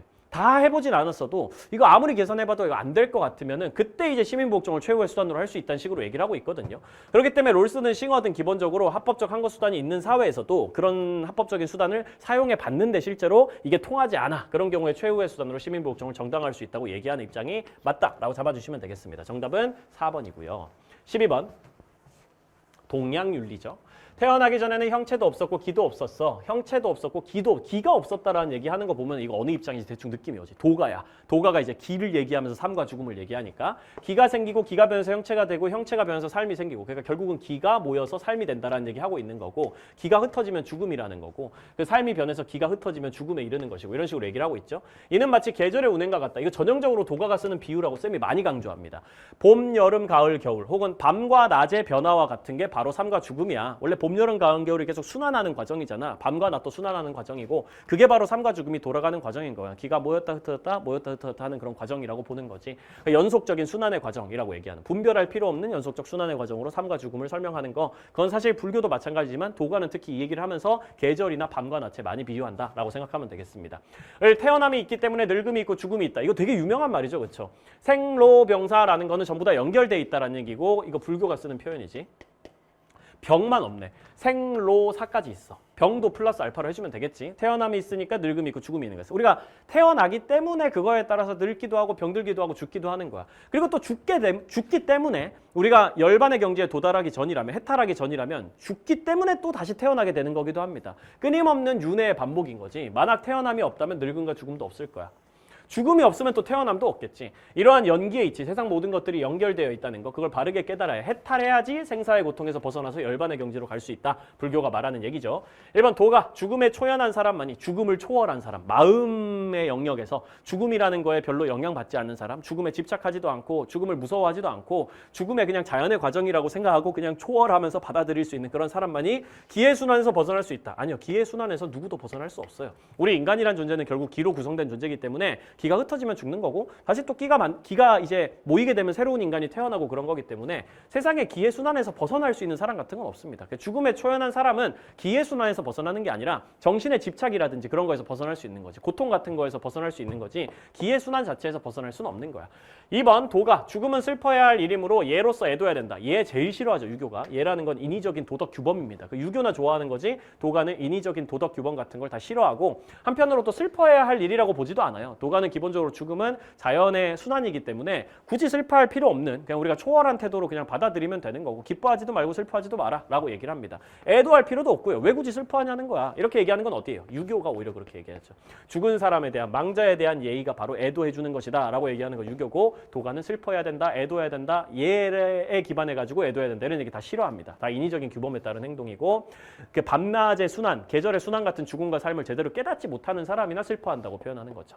3번 불교, 죽음을 통해서만 원인과 조건의 법칙을 깨달을 수 있다. 전혀 그렇지 않아요. 원인과 조건의 법칙은 죽음을 통해서만 깨달을 수 있는 게 아니라 세상 만물에서 다 볼 수 있는 겁니다. 연기라는 건 세상 만물이 다 연결되어서 각자가 원인과 조건으로서 내가 원인이 되고 얘가 결과가 될 수도 있고 얘가 원인이 되고 내가 결과가 될 수도 있다. 서로 다 연결돼 있다는 얘기는 꼭 죽음을 통해서만 깨달을 수 있는 게 아니거든. 현실 속에서 여러 가지 수행을 통해 가지고 깨달을 수 있는 거고 죽음이라는 것만 보면서 깨달을 수 있는 게 아니라 세상 만물을 보면서 다 깨달을 수 있는 거기 때문에 탈락 잡아주면 되겠습니다. 4번 불교, 열반에 이르더라도 생사의 고통에서 완전히 해방될 수 없다. 아니에요. 열반에 이르면은 해탈을 통한 열반을 통해 가지고 열반의 경지까지 올라가게 되면은 생사의 고통에서 완전히 해방되기 때문에 열반이라고 하는 거야. 다시는 태어나지도 않고 다시는 죽지도 않는 그런 어떤 경지로 올라가게 되는 거기 때문에 탈락 잡아주면 되겠고 5번 도를 따르면 삶에 대한 집착에서 벗어날 수 있다. 도가 입장에서 도를 따른다는 얘기는 재물의 경지에 올랐다 혹은 소유의 경지에 올랐다는 뜻이라고 생각하면 되겠어. 무의자연의 태도에 따라 살아가고 깨달음을 얻게 되면은 삶에 대한 집착에서 당연히 벗어날 수 있게 되는 거고 삶에 대한 집착도 필요 없고 죽음에 대한 어떤 근심, 불안, 걱정 같은 걸로부터 벗어날 수 있는 게 도가 입장이고 불교 같은 경우에는 도를 따른다는 건 깨달음을 얻는다는 뜻이거든. 그 도라는 단어가 유불도가 다 쓰는 단어라고 생각하면 돼. 도덕성을 추구한다. 뭐 유교 입장에서는 도가 입장에서는 자연의 도를 따라서 살아간다. 무의자연의 태도로 산다. 불교 입장에서는 깨달음을 얻는다. 이렇게 얘기할 수 있는데 불교 입장에서 도를 따르면 즉 깨달음을 얻으면 삶에 대한 집착에서 당연히 벗어날 수 있죠. 불교 입장에서도 삶과 죽음이라는 건 순환하는 거기 때문에 불교는 기본적으로 모든 것에 집착하지 말라 그러잖아. 삶에 대한 집착이든 죽음에 대한 집착이든 다 해방될 수 있다라는 게 불교의 입장입니다. 정답 5번으로 잡아주면 되겠고요. 쉬웠죠? 13번. 이게 조금 어려웠을 수도 있겠다. 엘리아데. 성현 얘기 나오면 바로 엘리아데지. 종교랑 관련된 얘기.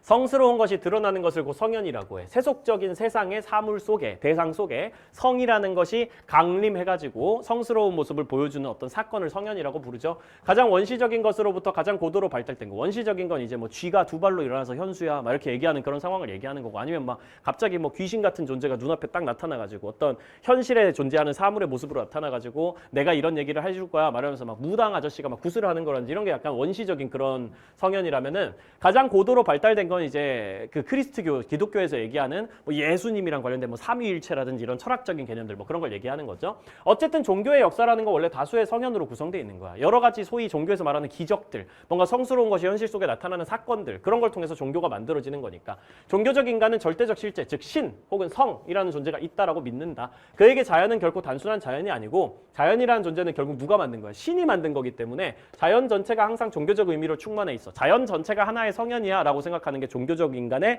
태도다라고 생각하고 넘어가면 되는 거고 반면에 세속적 인간은 모든 종교적 전제를 배제하는 거지. 성이 어딨어? 신이 어딨어? 그런 건 없어. 과학으로만 세상을 설명할 수 있어. 세계는 다 합리적으로만 설명할 수 있는 존재야 라고 믿는 게 비종교적 인간의 태도인 거고 하지만 그들도 종교적 태도에서 완전히 벗어나진 못해. 왜냐면 인간 마음속에는 종교적 본성이란 게 있어가지고 인간이란 존재가 아무리 벗어나려고 노력해도 우리는 종교적인 특징에서 절대 벗어날 수가 없거든. 그러니까 우리가 뭐 결혼식을 한다든지 축제를 하는 것도 다 종교적인 제사를 지내는 의식의 변질된 형태다라고 엘리아드는 얘기하기 때문에 비종교적 인간들이 막 오만하게 나는 신을 안 믿습니다라고 얘기하는 거 아니 네 깊은 마음속에는 너도 사실 종교적인 어떤 태도를 변질되게 가지고 있어라고 얘기하는 게 엘리아드의 스타일이라는 거죠. 1번 종교적 인간은 성스러운 것을 창조하는 절대적 실제이다. 아니 절대적 실제는 신이라고. 종교적 인간이 신은 아니잖아. 종교적 인간은 신을 믿는 사람인 거지. 성스러운 것을 창조하는 절대적 실제라는 존재 혹은 성스러운 것을 창조할 수 있는 존재 그런 게 아닙니다. 성스러운 것의 총합을 우리가 신이라는 이름으로 보통 부르는 거고 성스러운 것을 종교적 인간이 창조하는 것도 아니고 오히려 종교적 인간은 자기 자신이 성스러운 존재에 의해서 창조됐다고 믿는 사람들인 거고 절대적인 실제가 아니라 절대적인 실제를 믿는 사람들인 거지. 2번 세속화된 현대 사회에서는 누구도 성현을 경험하지 못한다. 아니 세속화된 현대 사회에서도 성현을 언제든지 경험할 수 있습니다. 특히 종교적 인간 같은 경우에는 자연 전체가 성현이라고 생각하고 항상 성현을 체험하고 있는 사람들이고 마음으로 받아들이는 사람들인 거고 심지어 누구라고 해도 기본적으로 성현이라는 건 일상생활 속에서 언제든지 나타날 수 있는 사건이라고 엘리아드가 얘기하기 때문에 누구나 성현을 경험할 수 있다라고 표현하는 게 오히려 맞는 말이겠어요. 어디서든지 우리가 세속적인 사회에 살고 있어도 언제든지 세속적인 사물을 통해서 성이 자기 모습을 드러내는 사건들이 일어날 수 있다. 3번 종교적 전제를 수용하는 인간에게만 종교적 태도가 나타난다. 그렇지 않고요. 여기 봐봐.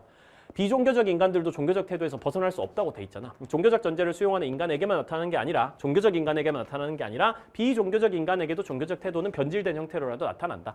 4번 종교는 세계를 합리적으로 설명하기 위해 만들어진 도구이다. 종교는 세계를 합리적으로 설명을 잘 하기 위해 가지고 만들어진 도구라고 엘리아드가 절대 그렇게 얘기 안 해요. 성현을 통해 가지고 나타나는 거지 합리적으로 설명하기 위해서 도구로서 만들어진 게 아니라 성현들이 세상에서 계속 나타나니까 막 예수님이 막 물 위를 막 걷고 막 노아 맞나? 노아가 막 이렇게 막 방주를 만들어 가지고 막 이 기적 같은 일이 벌어져 가지고 막 생명들을 막 살리고 물론 그게 이제 어떤 친구들은 그게 뭐 성경에나 기록된 일이 실제로 어디 있어라고 얘기하겠지만 쌤도 사실 그 입장에 좀 더 가깝긴 하지만 그거랑은 이제 별개로 기본적으로 어떤 특정 세계관에서는 그걸 진짜로 믿는 사람들이 분명히 존재하고 그걸 우리가 무조건 가짜다라고 비난하는 게 그렇게 좋은 일은 아니라는 게 엘리아드의 입장이에요. 그래서 쌤도 약간 엘리아드 책을 많이 읽어보면서 그런 생각을 했어. 쌤은 기본적으로 좀 비종교적 인간이긴 하단 말이지. 종교를 안 믿는데 쌤은 개인적으로 종교를 되게 딥하게 믿는 사람들, 좋은 방향으로. 그러니까 약간 그 광신도적으로 믿는 거 말고 되게 좋은 방향으로 믿으면서 자기 삶에서 실천하면서 성을 체험하고 있다고 스스로 믿고 그렇게 살아가는 사람들을 또 되게 좋아합니다. 그런 분들이 세상을 되게 좋게 만든다고 생각을 하고 있어요. 그래서 쌤도 나중에 좀 더 나이가 들면은 나도 종교를 믿을 수 있을까라는 생각을 가끔 하는 그런 편이야.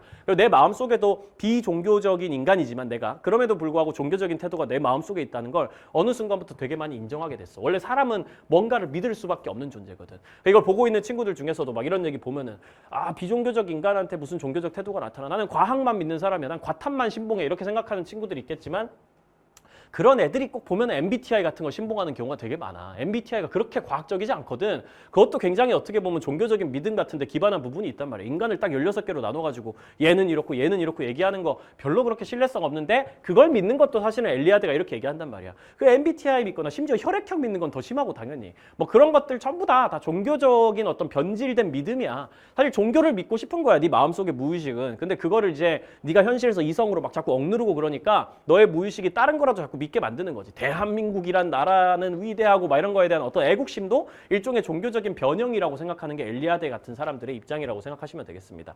어쨌든 그래.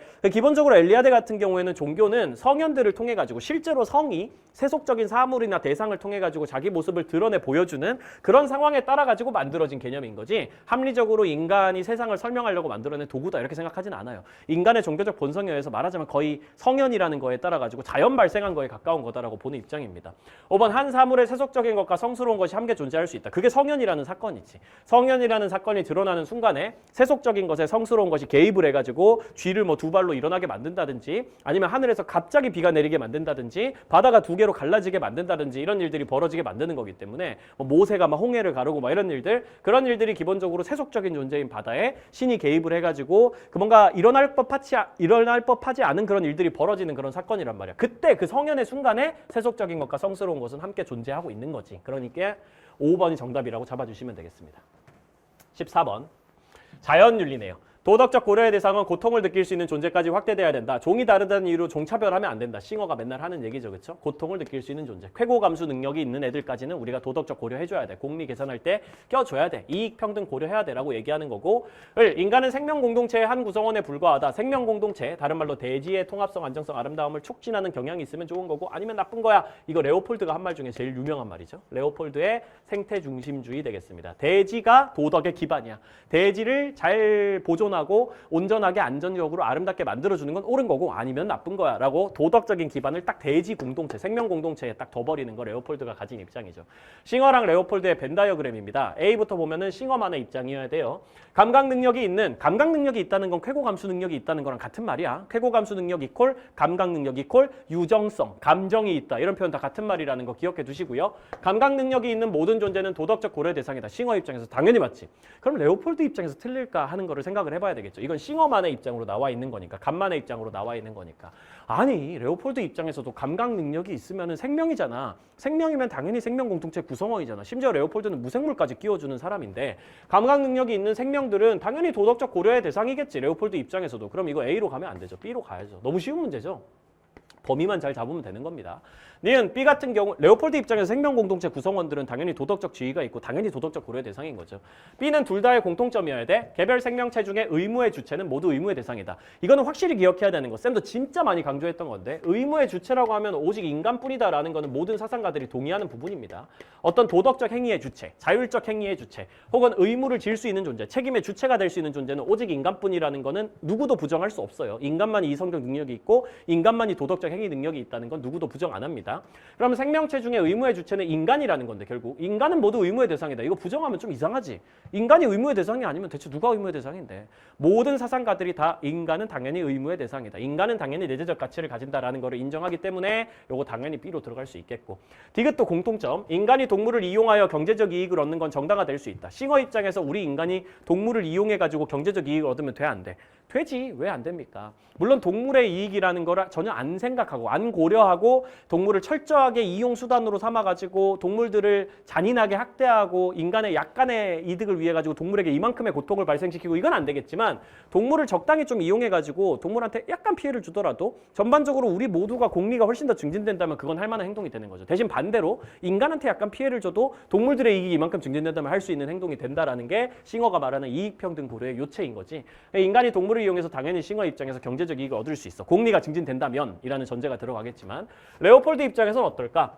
레오폴드는 원래 동물이나 식물이나 무생물이나 대지를 자원으로 쓸 수 있다고 얘기한 사람이에요. 대놓고. 인간이 동물을 죽여서 먹을 수도 있습니다. 원래 자연 생명 공동체가 그렇게 돌아가는 거니까요. 반대로 우리가 죽으면은 나무가 우리의 시체를 양분으로 사용해가지고 또 나무가 키워지는 거고 그 나무를 또 동물들이 열매를 따먹는 거고 그 동물들이 또 다른 동물한테 잡아먹히는 거고 그 동물을 또 우리가 잡아먹을 수도 있는 거고 그렇게 원래 돌아가는 게 자연 생명 공동체이기 때문에 서로가 서로를 자원으로 사용하는 건 너무 당연한 얘기야. 그러니까 레오폴드 입장에서도 충분히 정당화될 수 있어. 다만 생명 공동체 전체에 해를 끼치지 않는 선에서만 이용해야 되겠지. 리을 C. 레오폴드만의 입장. 생태계 균형을 위한 인위적 개입은 정당화될 수 있다. 레오폴드만 하는 얘기가 아니죠. 레오폴드도 할 수 있는 얘기 맞는데 싱어도 할 수 있는 얘기입니다. 레오폴드 같은 경우에는 생태계 균형을 위해서 우리가 개입할 수 있다 그랬지. 대표적으로 사슴 사냥. 이거 쌤 개념 완성 들었던 친구들은 모를 수가 없을 거야. 사슴들이 너무 많아져가지고 산에 있는 풀떼기 다 뜯어 먹어버리면은 산의 생태계가 무너지니까 우리가 사슴이 그렇게 많아지게 만든 이유 중에 하나인 늑대의 멸종 이런 걸 대신해가지고 늑대의 개체수가 너무 적어져서 문제라면 우리가 늑대 역할을 대신해가지고 사슴 사냥을 좀 할 수 있다. 적정한 수준까지만 생태계 유지할 수 있는 수준까지만 할 수 있는 얘기를 레오폴드가 했었고 싱어 같은 경우에 안 된다고 생각하면 안 되는 거지. 참고로 최근에 문제가 이런 식으로 많이 나오고 있죠. 싱어도 생태계에 대해서 우리가 의무가 있다고 얘기할 수 있는 사람이야. 정확히는 우리가 생태계 그 자체에 직접적 의무가 있는 건 아니지만 생태계 그 자체가 쾌고 감수 능력이 있는 건 아니지만 쾌고 감수 능력이 있는 동물들이 생태계 속에서 살아가잖아. 그러니까 우리가 얘네들의 공리를 증진시키기 위해서는 우리 인간을 포함해서 모든 쾌고 감수 능력이 있는 동물들의 공리를 증진시키기 위해서는 생태계도 보호돼야 된단 말이에요. 그래서 생태계에 대해서 우리가 의무가 있어. 근데 그건 무슨 의무야? 간접적 의무야 라고 얘기를 할 수 있다는 거지. 여기서 뭐뭐에 대한 의무라는 표현 보고 그건 직접적 의무인데요 말해서 난리치지 마세요. 그건 칸트한테만 해당되는 표현 방식이지 싱어나 테일러 같은 사람한테 표현되는 방식은 아닙니다. 싱어 입장에서 우리가 생태계에 대해서 간접적인 의무가 있어요 라고 얘기하면 그것도 맞는 말이란 말이야. 싱어 입장에서 우리가 생태계 균형이 무너지면 안 되니까 그럼 공리가 저해될 수 있으니까 인위적으로 개입하는 게 공리를 증진하기 위한 정당한 행동이 될 수도 있는 거지. 그렇기 때문에 X로 잡아주면 되는 부분이고 둘 다의 공통점으로 잡아줘야 맞다는 겁니다. 이것도 마찬가지로 B로 들어가주는 게 맞다는 거지. 그렇게 정답 3번으로 마무리할 수 있겠어요. 15번. 다음 사상가 입장에서 문제 상황 속 A에게 제시할 조언으로 가장 적절한 것. 이거 처음 문장만 보고 그냥 넘어가면 안 돼. 뒷문장까지 잘 봐야 돼. 행복을 증진하는 경향에 따라 행위의 옳고 그름을 평가해야 된다. 그냥 행복을 증진하는 경향에 따라 옳고 그름을 판단할 수 있다는 건 원래 공리주의가 맨날 하는 얘기죠. 여기서 행복은 쾌락의 향유와 고통의 부재를 의미한다. 여기까지도 다 공리주의가 하는 얘기죠. 행복은 쾌락이 많고 고통이 없는 상태야.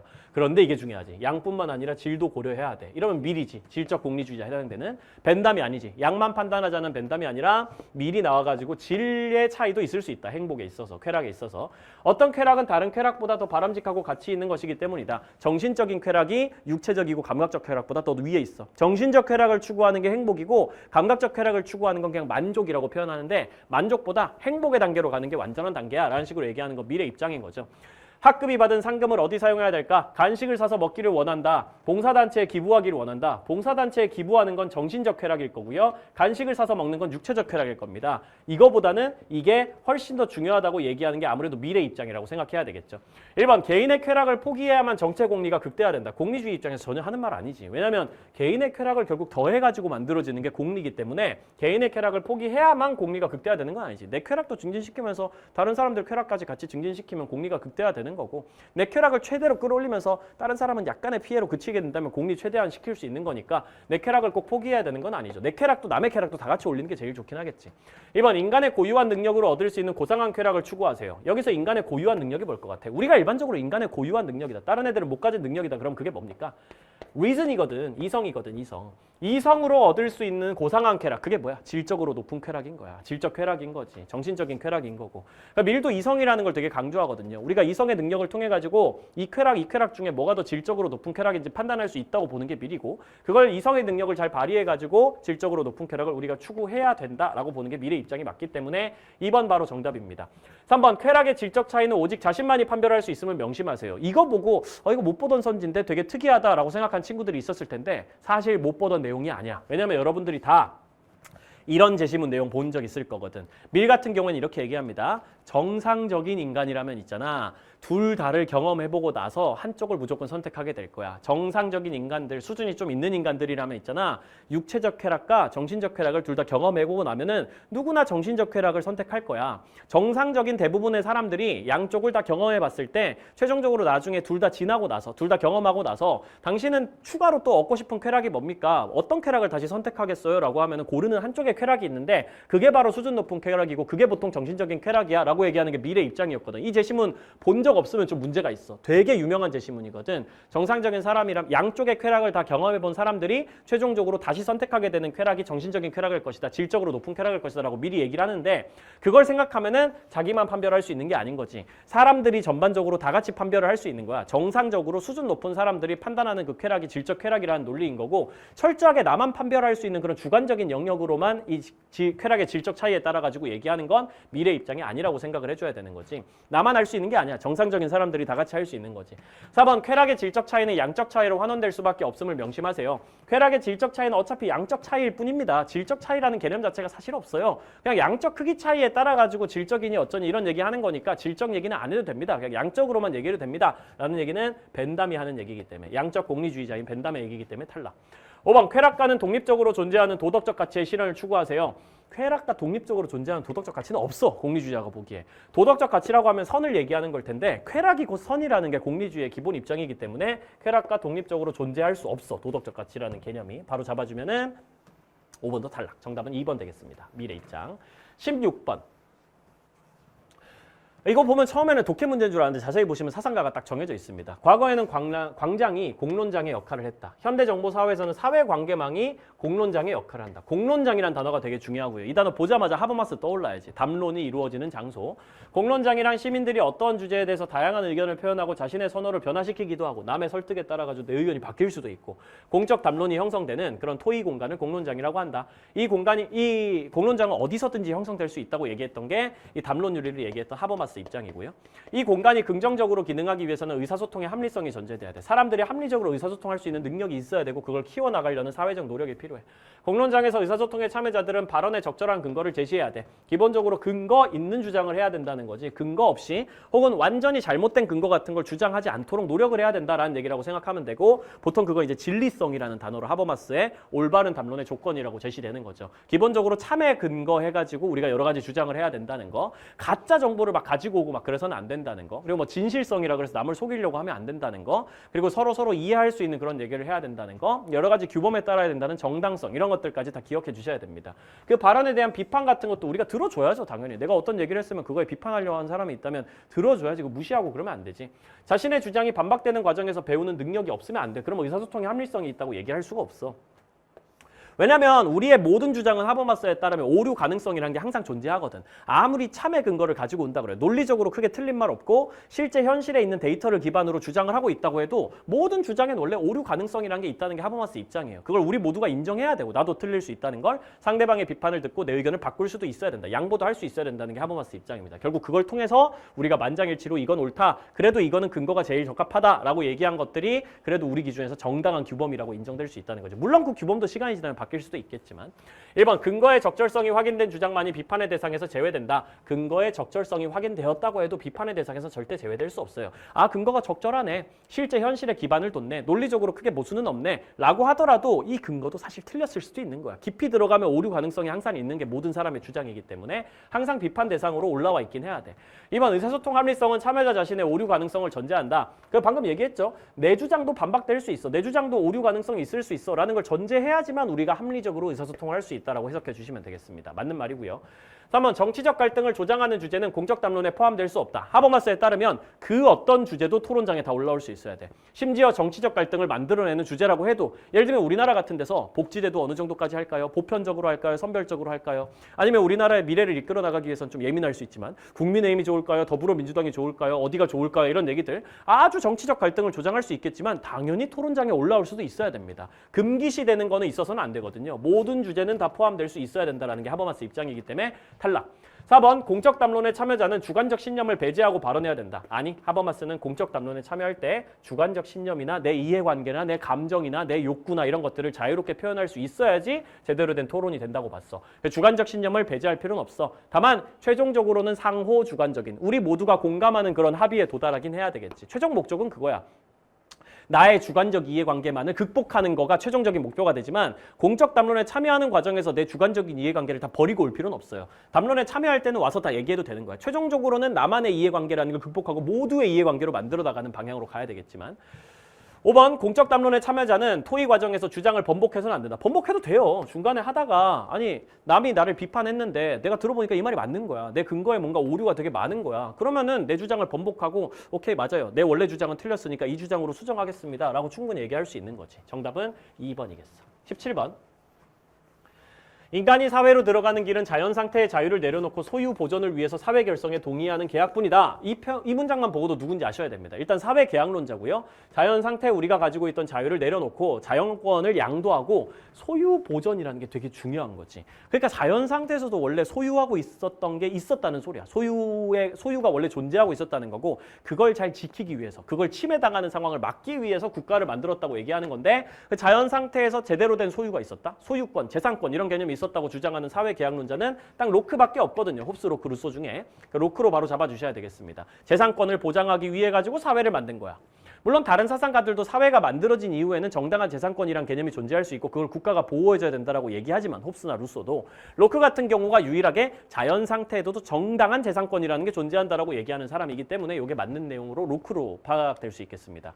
통치의 목적은 소유권 보존이다. 이런 것들도 자연 상태에 원래 있었던 소유권을 보존하기 위해 가지고 우리가 누군가한테 권리를 넘겨가지고 통치하게 만드는 거야. 법이라는 걸 왜 만들어? 사람들의 자유를 보장하기 위함이야. 사람들의 자유라는 거 자연 상태에서도 자유는 있었지만 그게 가끔 침해당할 때가 있기 때문에 그걸 잘 보장해달라고 법을 만들고 우리가 입법권이란 걸 입법부에 넘기는 거야. 자유와 권리 수호를 위해 성립된 국가에서 최대의 해악은 뭔지 알아? 법을 유린하는 폭력이야. 법이라는 게 이 국가에서 가장 중요한 기준이 되는데 그 법을 어겨버리는 폭력 같은 걸 저지른 놈이 제일 나쁜 놈이고 엄청나게 해악을 끼치는 놈이야. 그러니까 법을 어긴다는 거 이제 시민들의 생명을 침해하거나 재산을 침해하거나 자유를 침해하는 행동이 되겠죠. 반역은 법에 대한 위반이야. 반역을 저지르는 거는 법에 대한 위반을 한다는 건 그 반역을 저지르는 거고 권력자가 반역을 범할 가능성이 되게 커. 보통은 권력자, 다른 말로 얘기하면 통치자, 특히 군주 이런 놈들, 행정부의 수장인 군주 같은 놈들이 입법부가 만들어 놓은 법을 위반할 수 있어요. 물론 입법부도 지들이 만들어 놓은 법을 위반할 수도 있습니다. 어쨌든 그런 식으로 법을 위반하는 거 그거 반역을 범할 가능성이 높은 거는 권력을 가지고 있는 놈들, 입법부나 행정부 이런 놈들이 가능성이 되게 커. 권력자는 권력을 과시하고 무력을 휘두르고픈 유혹과 측근의 아침에 빠져가지고 국민들의 재산이나 생명을 막 침해하려고 할 가능성이 좀 있어요. 그러면 신탁을 위반한 거지. 우리가 애초에 믿고 맡겨주는 그 약속, 그걸 통해 가지고 입법부의 입법권을, 행정부의 집행권을 줬는데 그런 것들을 위반하고 우리와 맺은 약속을 위반하고 우리가 준 권력 이상을 자꾸 발휘하려고 해가지고 시민들에게 폭력을 휘두르고 그런 놈들이 있어. 법을 피하는 놈들이 있어. 그런 놈들은 반역자야. 그럼 어떻게 되지? 신탁을 위반한 놈이니까 신탁이 철회됩니다. 니네 우리랑 한 약속 어겼어? 오케이. 니네한테 준 권력 뺏어온다라고 국민들이 저항권을 기반으로 들고 일어나서 군주 모가지 날려버리거나 입법부 교체해버리거나 이런 게 가능하다고 생각해 주시면 되겠어요. 로크 입장에서의 저항권 얘기하고 있는 거죠. 1번 자연 상태의 모든 권리와 자유는 사회에 양도돼야 된다. 모든 권리와 자유가 다 양도되는 게 아니야. 일부 자유와 일부 권리가 양도되는 거지. 정확히 말하면 자연법을 처벌할 수 있는 권리, 자연법의 집행권 같은 권리가 양도되는 거고 우리가 자연 상태에서 누리는 자유 중에서 일부 자유는 양도될 수밖에 없는 거지. 왜냐하면 국가로 들어가게 되면 국가 속에서 만들어지는 법을 지켜야 되기 때문에 자연 상태처럼 법 같은 거 지킬 필요 없는 자유를 그대로 가지고 갈 수는 없겠지만 일부 자유와 권리가 제한적으로 양도가 되는 거지 모든 자유와 권리를 싹 다 넘긴다고 표현하는 사람은 누구예요? 그럼 루소밖에 없습니다. 모든 자유와 권리를 일반 의지에 넘겨야 된다고 얘기하는 사람은. 홉스랑 로크는 일부 권리를 넘긴다고 표현해요. 자연권 중에 일부를 넘긴다. 1번 자연 상태에서 개인은 타인에 대해 권력을 행사할 수 없다. 자연 상태에서 개인이라는 존재가 타인에 대해 가지고 권력을 절대 행사할 수 없나? 그건 아니야. 권력을 행사할 수 있는 경우가 있어. 언제? 다른 사람이 자연법을 위반했을 때. 이 자연 상태에서도 각자가 생명권이나 재산권이나 뭐 자연법의 집행권, 처벌권 이런 것들을 가지고 있는 상태인데, 재판권 이런 것들을 가지고 있는 상태인데, 개인들이 각자 가지고 있는 거죠. 자연 상태에서 어떤 사람이 자연법을 위반하는 행위를 저질렀어. 옆에 있는 사람이 옆에 있는 사람을 때렸어. 이 사람의 생명의 어떤 권리 같은 걸 침해하려고 시도했어. 그러면 옆에 있는 사람들이 혹은 이 사람이 피해자가 자연법에 따라 가지고 이 사람을 처벌하거나 집행하거나 재판할 수 있어요. 자연법을 집행할 수 있어요. 그런 권리를 가지고 있습니다. 다만 그 힘이 충분히 세진 못한 거야. 그래서 그 힘을 하나로 몰아줘가지고 행정부라는 곳에 몰아줘가지고 행정부가 강력하게 집행하자고 한 게 사회계약의 이유이기도 한 거지. 근데 어쨌든 개인들이 타인에 대해 권력을 행사할 수는 있어. 그 행사가 잘 안 이루어지니까 문제인 거지. 3번 사회계약 이후에 정치 권력과 법은 자연법에 구속되지 않는다. 아니요. 이것도 쌤이 언급했지만 개념 완성 때 자연법에 반드시 구속되어야 됩니다. 기본적으로 이 자연법이라는 거는 타인의 생명이나 재산권 같은 다른 사람의 자연권을 침해하지 말아라는 얘기란 말이야. 정치 권력이나 법은 결국 이 자연법을 따라가지고 실정법을 만들고 해야 되는 거거든. 입법부가 만드는 실정법이라는 게 자연법과 절대로 무관하지 않아요. 자연법에 나와 있는 다른 사람의 생명권, 재산권 침해하지 마라는 얘기를 아주 구체적인 명문화된 그런 법으로 만들어 나가는 과정이고 정치 권력도 그걸 따라야 되는 게 기본입니다. 그 자연법을 더 잘 실현하기 위해 가지고 우리가 사실 사회계약을 하게 되는 거죠. 다른 사람의 생명이나 재산을 침해하지 말라. 도덕적인 행동을 해라. 라고 얘기하는 그 도덕 규칙인 그 자연법을 잘 실현시키기 위해 가지고 국가가 사회계약으로 만들어진다라고 생각하면 됩니다.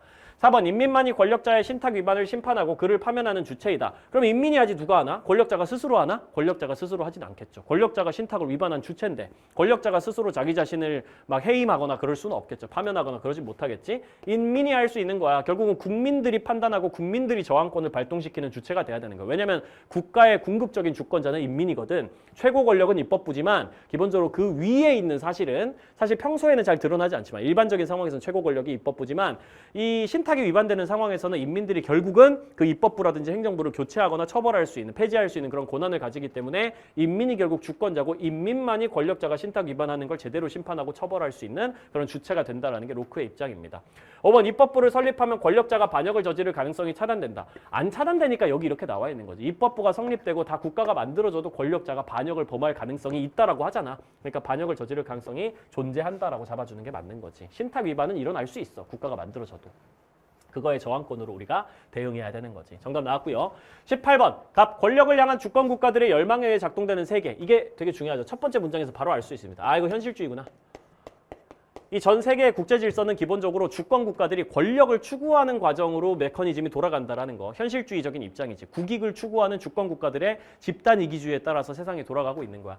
평화는 다음과 같은 장치에 의해서만 유지될 수 있어. 하나는 세력 균형이고 하나는 국제법이나 국제도덕, 세계 여론 등이야. 근데 이거 보면 약간 의아할 수 있어요. 근데 쌤이 지금까지 이거는 쌤 커리큘럼 들어본 친구들은 알 거야. 쌤이 이거 은근슬쩍 많이 언급을 했었거든. 현실주의가 국제법이나 국제적인 도덕이나 세계 여론 같은 걸 개무시하진 않아요.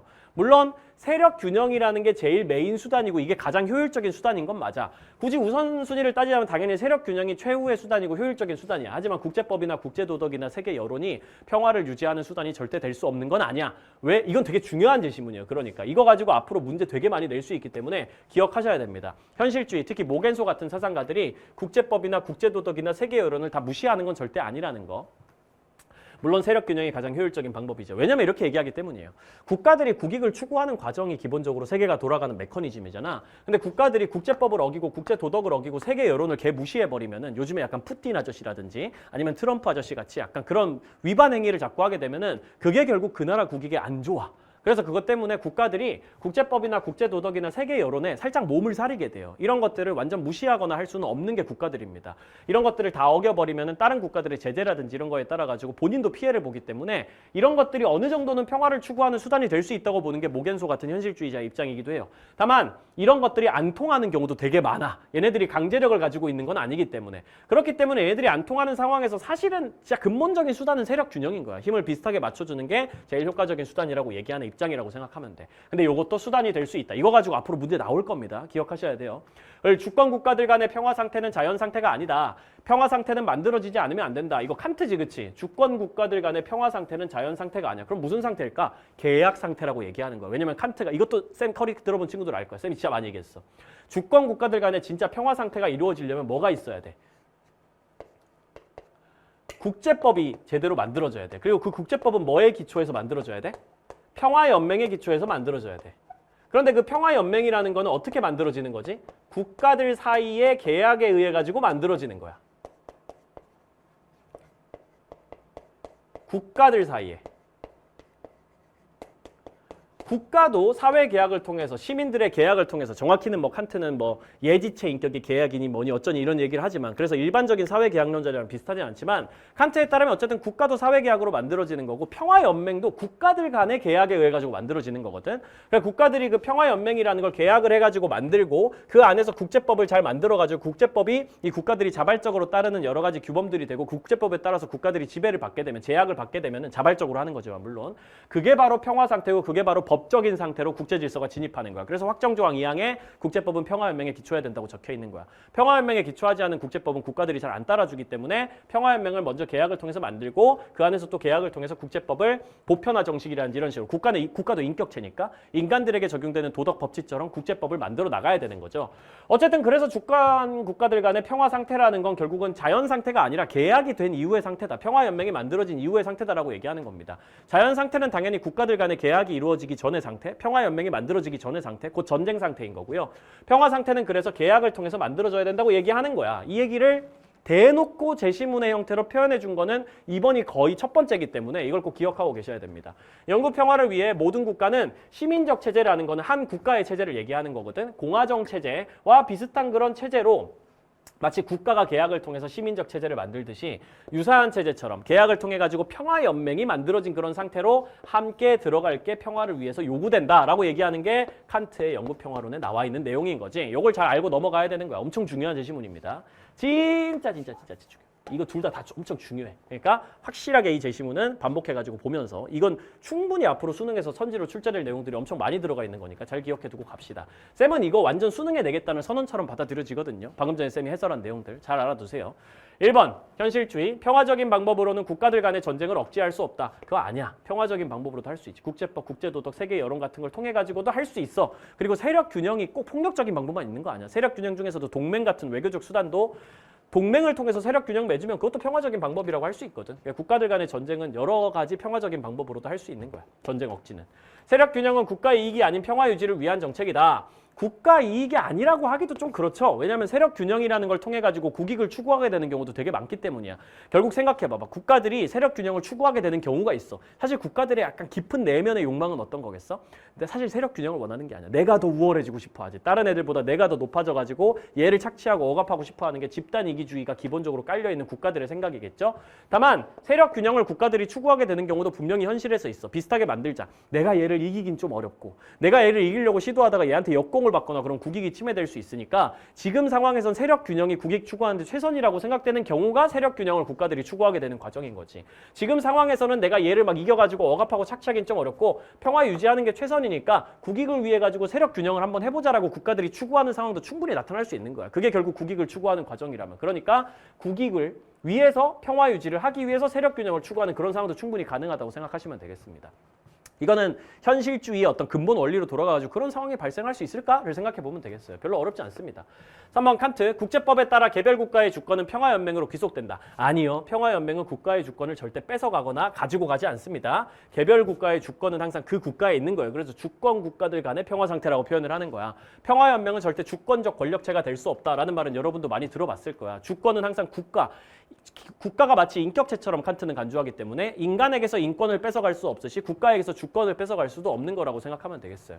그러니까 국제법에 따라 가지고 개별 국가의 주권은 평화연맹으로 귀속될 수 없습니다. 철저하게 개별 국가에게 있어야 되는 거예요. 4번 그리고 평화연맹은 그 국가들의 주권을 보호해주는 역할을 하는 거야. 주권을 뺏는 게 아니라. 4번 칸트 국가들 간 자연 상태는 평화연맹을 통해서 벗어날 수 있다. 맞는 말이죠. 정확히는 평화연맹을 만드는 계약을 통해 가지고 국가들 간의 계약을 통해서 자연 상태에 벗어나서 평화 상태로 진입할 수 있다라고 얘기하는 거지. 5번 칸트랑 현실주의 국제법에 적용 없이 평화를 유지하는 것은 불가능하다. 국제법에 적용 없이 평화를 유지하는 게 불가능하지는 않아. 이거는 칸트는 하는 얘기가 맞아. 왜냐면 칸트 입장에선 국제법, 평화연맹에 기초한 국제법이 적용돼야지만 평화가 앞으로도 쭉 유지가 될 수 있는 거거든. 진정한 평화, 영구 평화가 실현되기 위해서는 국제법, 정확히는 평화연맹에 기초한 국제법이 꼭 필요하거든. 그런데 현실주의 입장에선 꼭 그런 건 아니야. 왜냐면 국제법이라는 것도 필요하긴 해. 국제법이라는 걸 통해서 유지될 수 있는 게 맞아, 평화라는 게. 하지만 다음과 같은 장치라는 게 하나가 아니잖아요. 국제법이 만약에 적용이 안 돼. 얘가 강제력을 가지고 있는 건 아니니까 국제법을 막 어길 수도 있어. 당연히 국가들이 국익을 추구하는데 국제법이 무쓸모하다면. 푸틴 같은 사람은 국제법을 막 어겨버리잖아. 러시아가 지금 하고 있는 행동들 뭐 그런 것들을. 뭐 우크라이나도 그런 식으로 행동할 수도 있고요. 국제법을 어기고 막 공격을 하고 그럴 수도 있을 거야. 근데 그런 상황도 발생할 수 있는데 그 상황에서 세력 균형이 있으면 이제 평화가 유지될 수 있는 거잖아. 그러니까 국제법의 적용은 없어도 그냥 세력 균형 자체가 그냥 평화를 유지하고 있는 상태도 있을 수 있는 거야. 국제법이 딱히 적용받지 않고 있는 상황이지만 국제법은 막 어기고 있는 상황이어도 마침 이 두 국가들이 세력 균형이 유지돼가지고 서로 못 쳐들어가고 눈치를 보는 평화가 유지되는 상황은 가능하기 때문에 현실주의 입장에서 불가능하다고 얘기를 할 순 없다는 거지. 이렇게 잡아주면 되겠습니다. 그리고 마지막 킬러 주제 원조 파트가 그 다음에 기다리고 있어요. 원조의 궁극적 목적은 고통받는 사회들이 자유와 평등을 확립하고 자유와 평등을 확립한 사회라고 얘기하면 이걸 보통 질서정연한 사회라고 얘기한다는 걸 기억하세요. 질서정연한 사회는 기본적으로 자유와 평등이 확립되었다라는 기본적인 특징을 가지고 있다. 고통받는 사회를 질서정연한 사회가 원조를 해가지고 그들 스스로 미래의 경로를 결정할 수 있는, 다시 말하면 이것도 질서정연한 사회의 특징이지. 둘 다 질서정연한 사회의 특징이야. 질서정연한 사회가 되게끔 그들 스스로 문제를 해결하고 미래의 경로를 결정할 수 있게끔 질서정연한 사회 수준으로 끌어올려주는 것이다. 이 목적을 넘어서는 그 질서정연한 사회가 되는 순간 원조는 중단해야 된다. 롤스가 하는 얘기고, 우리는 도덕적으로 중요한 다른 일을 희생하지 않고, 그러니까 크나큰 희생을 하지 않고 우리의 고통이 이만큼 발생하지만 않고 나쁜 일을 막을 수 있다면, 이 정도 고통 느끼고 이 정도로 나쁜 일을 막을 수 있다면, 다른 사람들의 기근 이런 거를 우리가 막아줄 수 있다면 당연히 그렇게 해야 돼. 그게 공리를 증진하는 거니까. 그러니까 이익이 비용보다 더 많을 때 우리는 원조해야 돼. 부유한 사람들은 당연히 절대 빈곤에 처한 사람들을 도울 의무가 있지 라고 얘기하는 거 싱어 입장. 기억 롤스, 원조 주체인 사회가 모두 질서정연한 사회인 건 아니다. 아닌 게 아니에요. 원조 주체는 무조건 질서정연한 사회입니다. 질서정연한 사회에는 물론 자유적 사회가 있고 적정 수준의 사회가 있지만, 자유적 사회는 이제 공적 정의관의 지배를 둘 다 받긴 하는데, 자유적 사회는 공적 정의관이 정의의 원칙인 거고, 비자유적 사회 혹은 적정 수준의 사회라고 표현되는 그 개념 같은 경우에는 이 질서정연한 사회처럼 정의의 원칙이 공적 지배관은 아니지만 다른 방식으로 어쨌든 평등과 자유를 어느 정도 확립하는 이 공적 정의관을 가지고 있는 그런 사회. 어쨌든 질서정연한 사회가 다 원조 주체가 되는 거지. 종류는 조금 두 개로 나눌 수 있겠지만 고통받는 사회나 무법국가는 죽어도 원조 주체가 못 되거든요. 탈락 잡아주면 되겠습니다. 원조 대상은 오직 정치제도가 확립되지 않은 사회뿐이다. 원조 대상은 롤스 입장에서 누구밖에 없어요. 고통받는 사회밖에 없어. 그럼 고통받는 사회에 정치제도가 아예 확립이 되지 않았나? 그건 아니거든. 정치제도가 확립은 되어 있을 수 있지. 다만 그 정치제도가 공적 정의관의 지배를 받거나 정의롭다라고 얘기를 하기는 되게 어려운 그런 엉망인 정치제도일 수 있는 거지. 정치제도가 확립은 돼 있어요. 무법국가도 돼 있고 고통받는 사회도 돼 있을 수 있습니다. 그런데 그게 부정의하기 때문에 고통받는 사회나 무법국가가 될 수 있는 거거든. 그렇기 때문에 정치제도가 아예 확립이 안 된 사회 이렇게 표현할 수는 없고, 정치제도가 확립은 돼 있는데 원조 대상은 부정의한 사회일 수 있다. 고통받는 사회일 수 있다라고 생각하면 되는 거지. 이거는 이미 기출됐던 내용이기도 하죠. 되게 싱어, 원조 주체와 대상의 행복을 모두 증진하는 원조는 가능하다. 내가 이거 나온다 그랬지. 내가 이거 나온다고 몇 번 얘기했어요. 이거 개념 완성할 때도, 기출의 베타 같은 거 할 때도 내가 반복해서 얘기하는 거죠. 원조 주체가 항상 행복을 희생하는 건 아니란 말이야. 물론 경제적으로는 약간 희생이겠지. 그럼에도 불구하고 이 사람들을 도와주면서 내가 더 뿌듯함이나 행복감 같은 걸 느끼게 돼가지고 결과적으로 내가 경제적으로 약간 희생했지만 그걸 통해서 내가 얻는 행복감이 더 크고, 이쪽에 있는 사람들도 고통을 제거받고, 그래서 이 사람들도 행복감이 올라가고, 이게 충분히 가능하단 말이야. 그럼 개이득인 거지 사실은. 싱어가 그걸 되게 좋아합니다. 그래서 원조를 하는 과정에서 원조 주체가 동기가 이제 뿌듯함, 행복감, 약간 도덕적인 어떤 일종의 우월감 그런 거여도 싱어는 사실 크게 문제 없다고 봐요. 내가 행복하려고, 내가 뿌듯하려고, 다른 사람들한테 자랑하려고 원조하는 거 아주 좋은 거야. 결국 그걸 통해 가지고 오히려 다른 사람들한테 원조 행위가 퍼져가지고 결과적으로 공리가 증진되면 무조건 좋은 거지. 의도는 별로 안 중요해. 그러니까 기본적으로 원조 주체도 행복감을 얻고 원조하면서 뿌듯함이 나의 삶을 행복으로 가득 채워주고 대상도 고통이 제거되니까 좋고 그래서 둘 다 행복이 증진되는 원조 충분히 가능하고 아주 좋은 방식이다라고 얘기하는 게 싱어 입장입니다. 롤스랑 싱어 원조의 결과를 고려하여 원조 대상을 결정해야 된다. 너무 당연한 거 아니야? 원조의 결과로서 롤스는 질서정연한 사회가 되도록 원조를 해야 되는 거고 원조의 결과를 고려해가지고 고통받는 사회를 지금 원조 대상으로 결정해가지고 그 친구들을 질서정연한 사회 단계로 업그레이드 하려고 우리가 원조를 해야 되는 거고 싱어 입장에서도 원조의 결과를 고려해가지고 원조 대상을 결정해야 되는 거. 우리가 이 원조 대상을 도와가지고 결과적으로 공리를 증진시킬 수 있는지 그걸 판단하면서 당연히 원조를 해야 되는 거죠. 그래서 싱어가 또 하는 말이 뭡니까? 원조를 헛되게 만드는 정책을 집행하고 있는 국가에는 원조 의무가 없을 수도 있다. 우리가 원조를 해줬는데 상황이 나아지지 않고 정책을 개 이상하게 펴가지고 공리가 증진되지 않게끔 계속 막아버리는 국가가 있을 수 있어요. 그런 국가에는 우리가 의무가 없지. 왜냐하면 결과적으로 공리를 증진 못 시킬 테니까 라고 얘기하는 경우도 있단 말이에요. 싱어는 특히 공리주의자이기 때문에 더더욱 당연히 결과를 고려해서 대상을 결정하고 원조 방식도 결정할 수 있겠죠. 20번 독해 문제입니다. 쉽죠? 비자발적 안락사를 통해서 비자발적 안락사 뭐였는지 기억나? 자발적 안락사, 비자발적 안락사, 반자발적 안락사가 있어. 우리 분명히 개념에서 배웠던 내용이야. 자발적 안락사는 환자가 불치병 같은 거에 걸려가지고 너무 고통스러우니까 제발 끝내주세요라고 얘기하는 경우. 환자 본인이 의식을 가지고 원해가지고 안락사를 하는 경우고 비자발적 안락사는 환자가 의식이 없는 경우입니다. 약간 기절해 계시거나 이 혼수 상태거나 이런 경우에 가족이나 의료진이 판단해가지고 안락사하는 걸 얘기하고 반자발적 안락사는 환자가 저는 살고 싶어요라고 하는데 아닙니다. 가셔도 됩니다라고 강제로 주사하는 거기 때문에 이거는 그냥 범죄야. 반자발적 안락사는 그냥 말이 안 되는 행동이고 비자발적 안락사 정도까지는 이제 윤리적 논쟁이 된단 말이지. 비자발적 안락사 환자가 의식이 없는 경우에 기증된 장기를 대체 불가능한 의료 자원으로 활용하는 거 사회의 이익을 증진한다. 공리주의적인 입장을 가지고 있죠. 아니 이분은 어쨌든 불치병에 걸렸기 때문에 돌아가실 가능성이 크잖아. 그러니까 이분의 장기를 활용해 가지고 살릴 수 있는 사람을 살리는 게 훨씬 사회적인 공리를 증진하는 거 아니야? 이분을 계속 살아가지고 의식이 없는 상태로 계속 유지하는 것보다 의식도 없고 소생 가능성도 없는 환자에 대해서 연명치료, 계속 생명 연장하는 그런 치료는 의료자원을 되게 비효율적으로 사용하는 거 아니야? 그러니까 효율적으로 사용할 수 있는 곳에 써야 되지 않을까? 공리주의적인 논리죠, 완전하게. 그러므로 비자발적 안락사를 통한 장기 기증도 허용돼야 되는 거 아니야? 비자발적 안락사 해야 되고 그걸 통해서 장기 기증도 해야지. 그런 방식으로 기증된 장기의 활용이 사회 이익을 증진할 수는 있지. 공리주의적으로 그렇게 생각할 수 있겠지. 하지만 중요한 건 인격 아니겠어. 약간 칸트식으로 들어가는 거죠. 의무론적으로. 비자발적 안락사를 통한 장기 기증은 일단 첫 번째로 환자의 의지에 반할 수도 있고 신체를 자원으로만 취급하는 그런 공리주의적인 쓰레기 같은 태도다라고 칸트의 의무론으로 공리주의를 막 공격하는 그런 느낌이지. 허용되어서는 안 돼 라고 얘기하는 입장 차이. 1번 의료자원의 확보는 연명치료 중단의 명분이 될 수 없다 라고 돼 있는데 연명치료를 중단하는 게 좋아. 의료자원을 대체 불가능하게 확보 가능한 수단이기 때문에 우리가 안락사를 통해 가지고 연명치료를 중단하고 의료자원을 확보해서 살릴 수 있는 사람을 살려야지 라고 얘기하는 명분이 될 수 있다고 얘기하는 입장이죠. 잘 읽어보면. 사회의 이익을 위한 장기 기증도 환자의 동의가 필수적이다. 환자 동의를 못 받는 게 비자발적 안락사야. 환자가 혼수 상태이기 때문에 동의를 얻을 수 없는 상황이지만 그래도 사회의 이익을 위한 장기 기증을 할 수 있는 거 아니야? 환자 동의를 못 받아도 될 수 있는 거 아니야? 라고 주장하는 게 갑의 입장이고. 비자발적 안락사를 통한 장기 기증은 어떤 이익도 낳지 않는다. 이익을 증진할 수는 있다고 돼 있기 때문에 어떤 이익도 안 낳는 건 아니에요. 갑의 을의 입장에서도.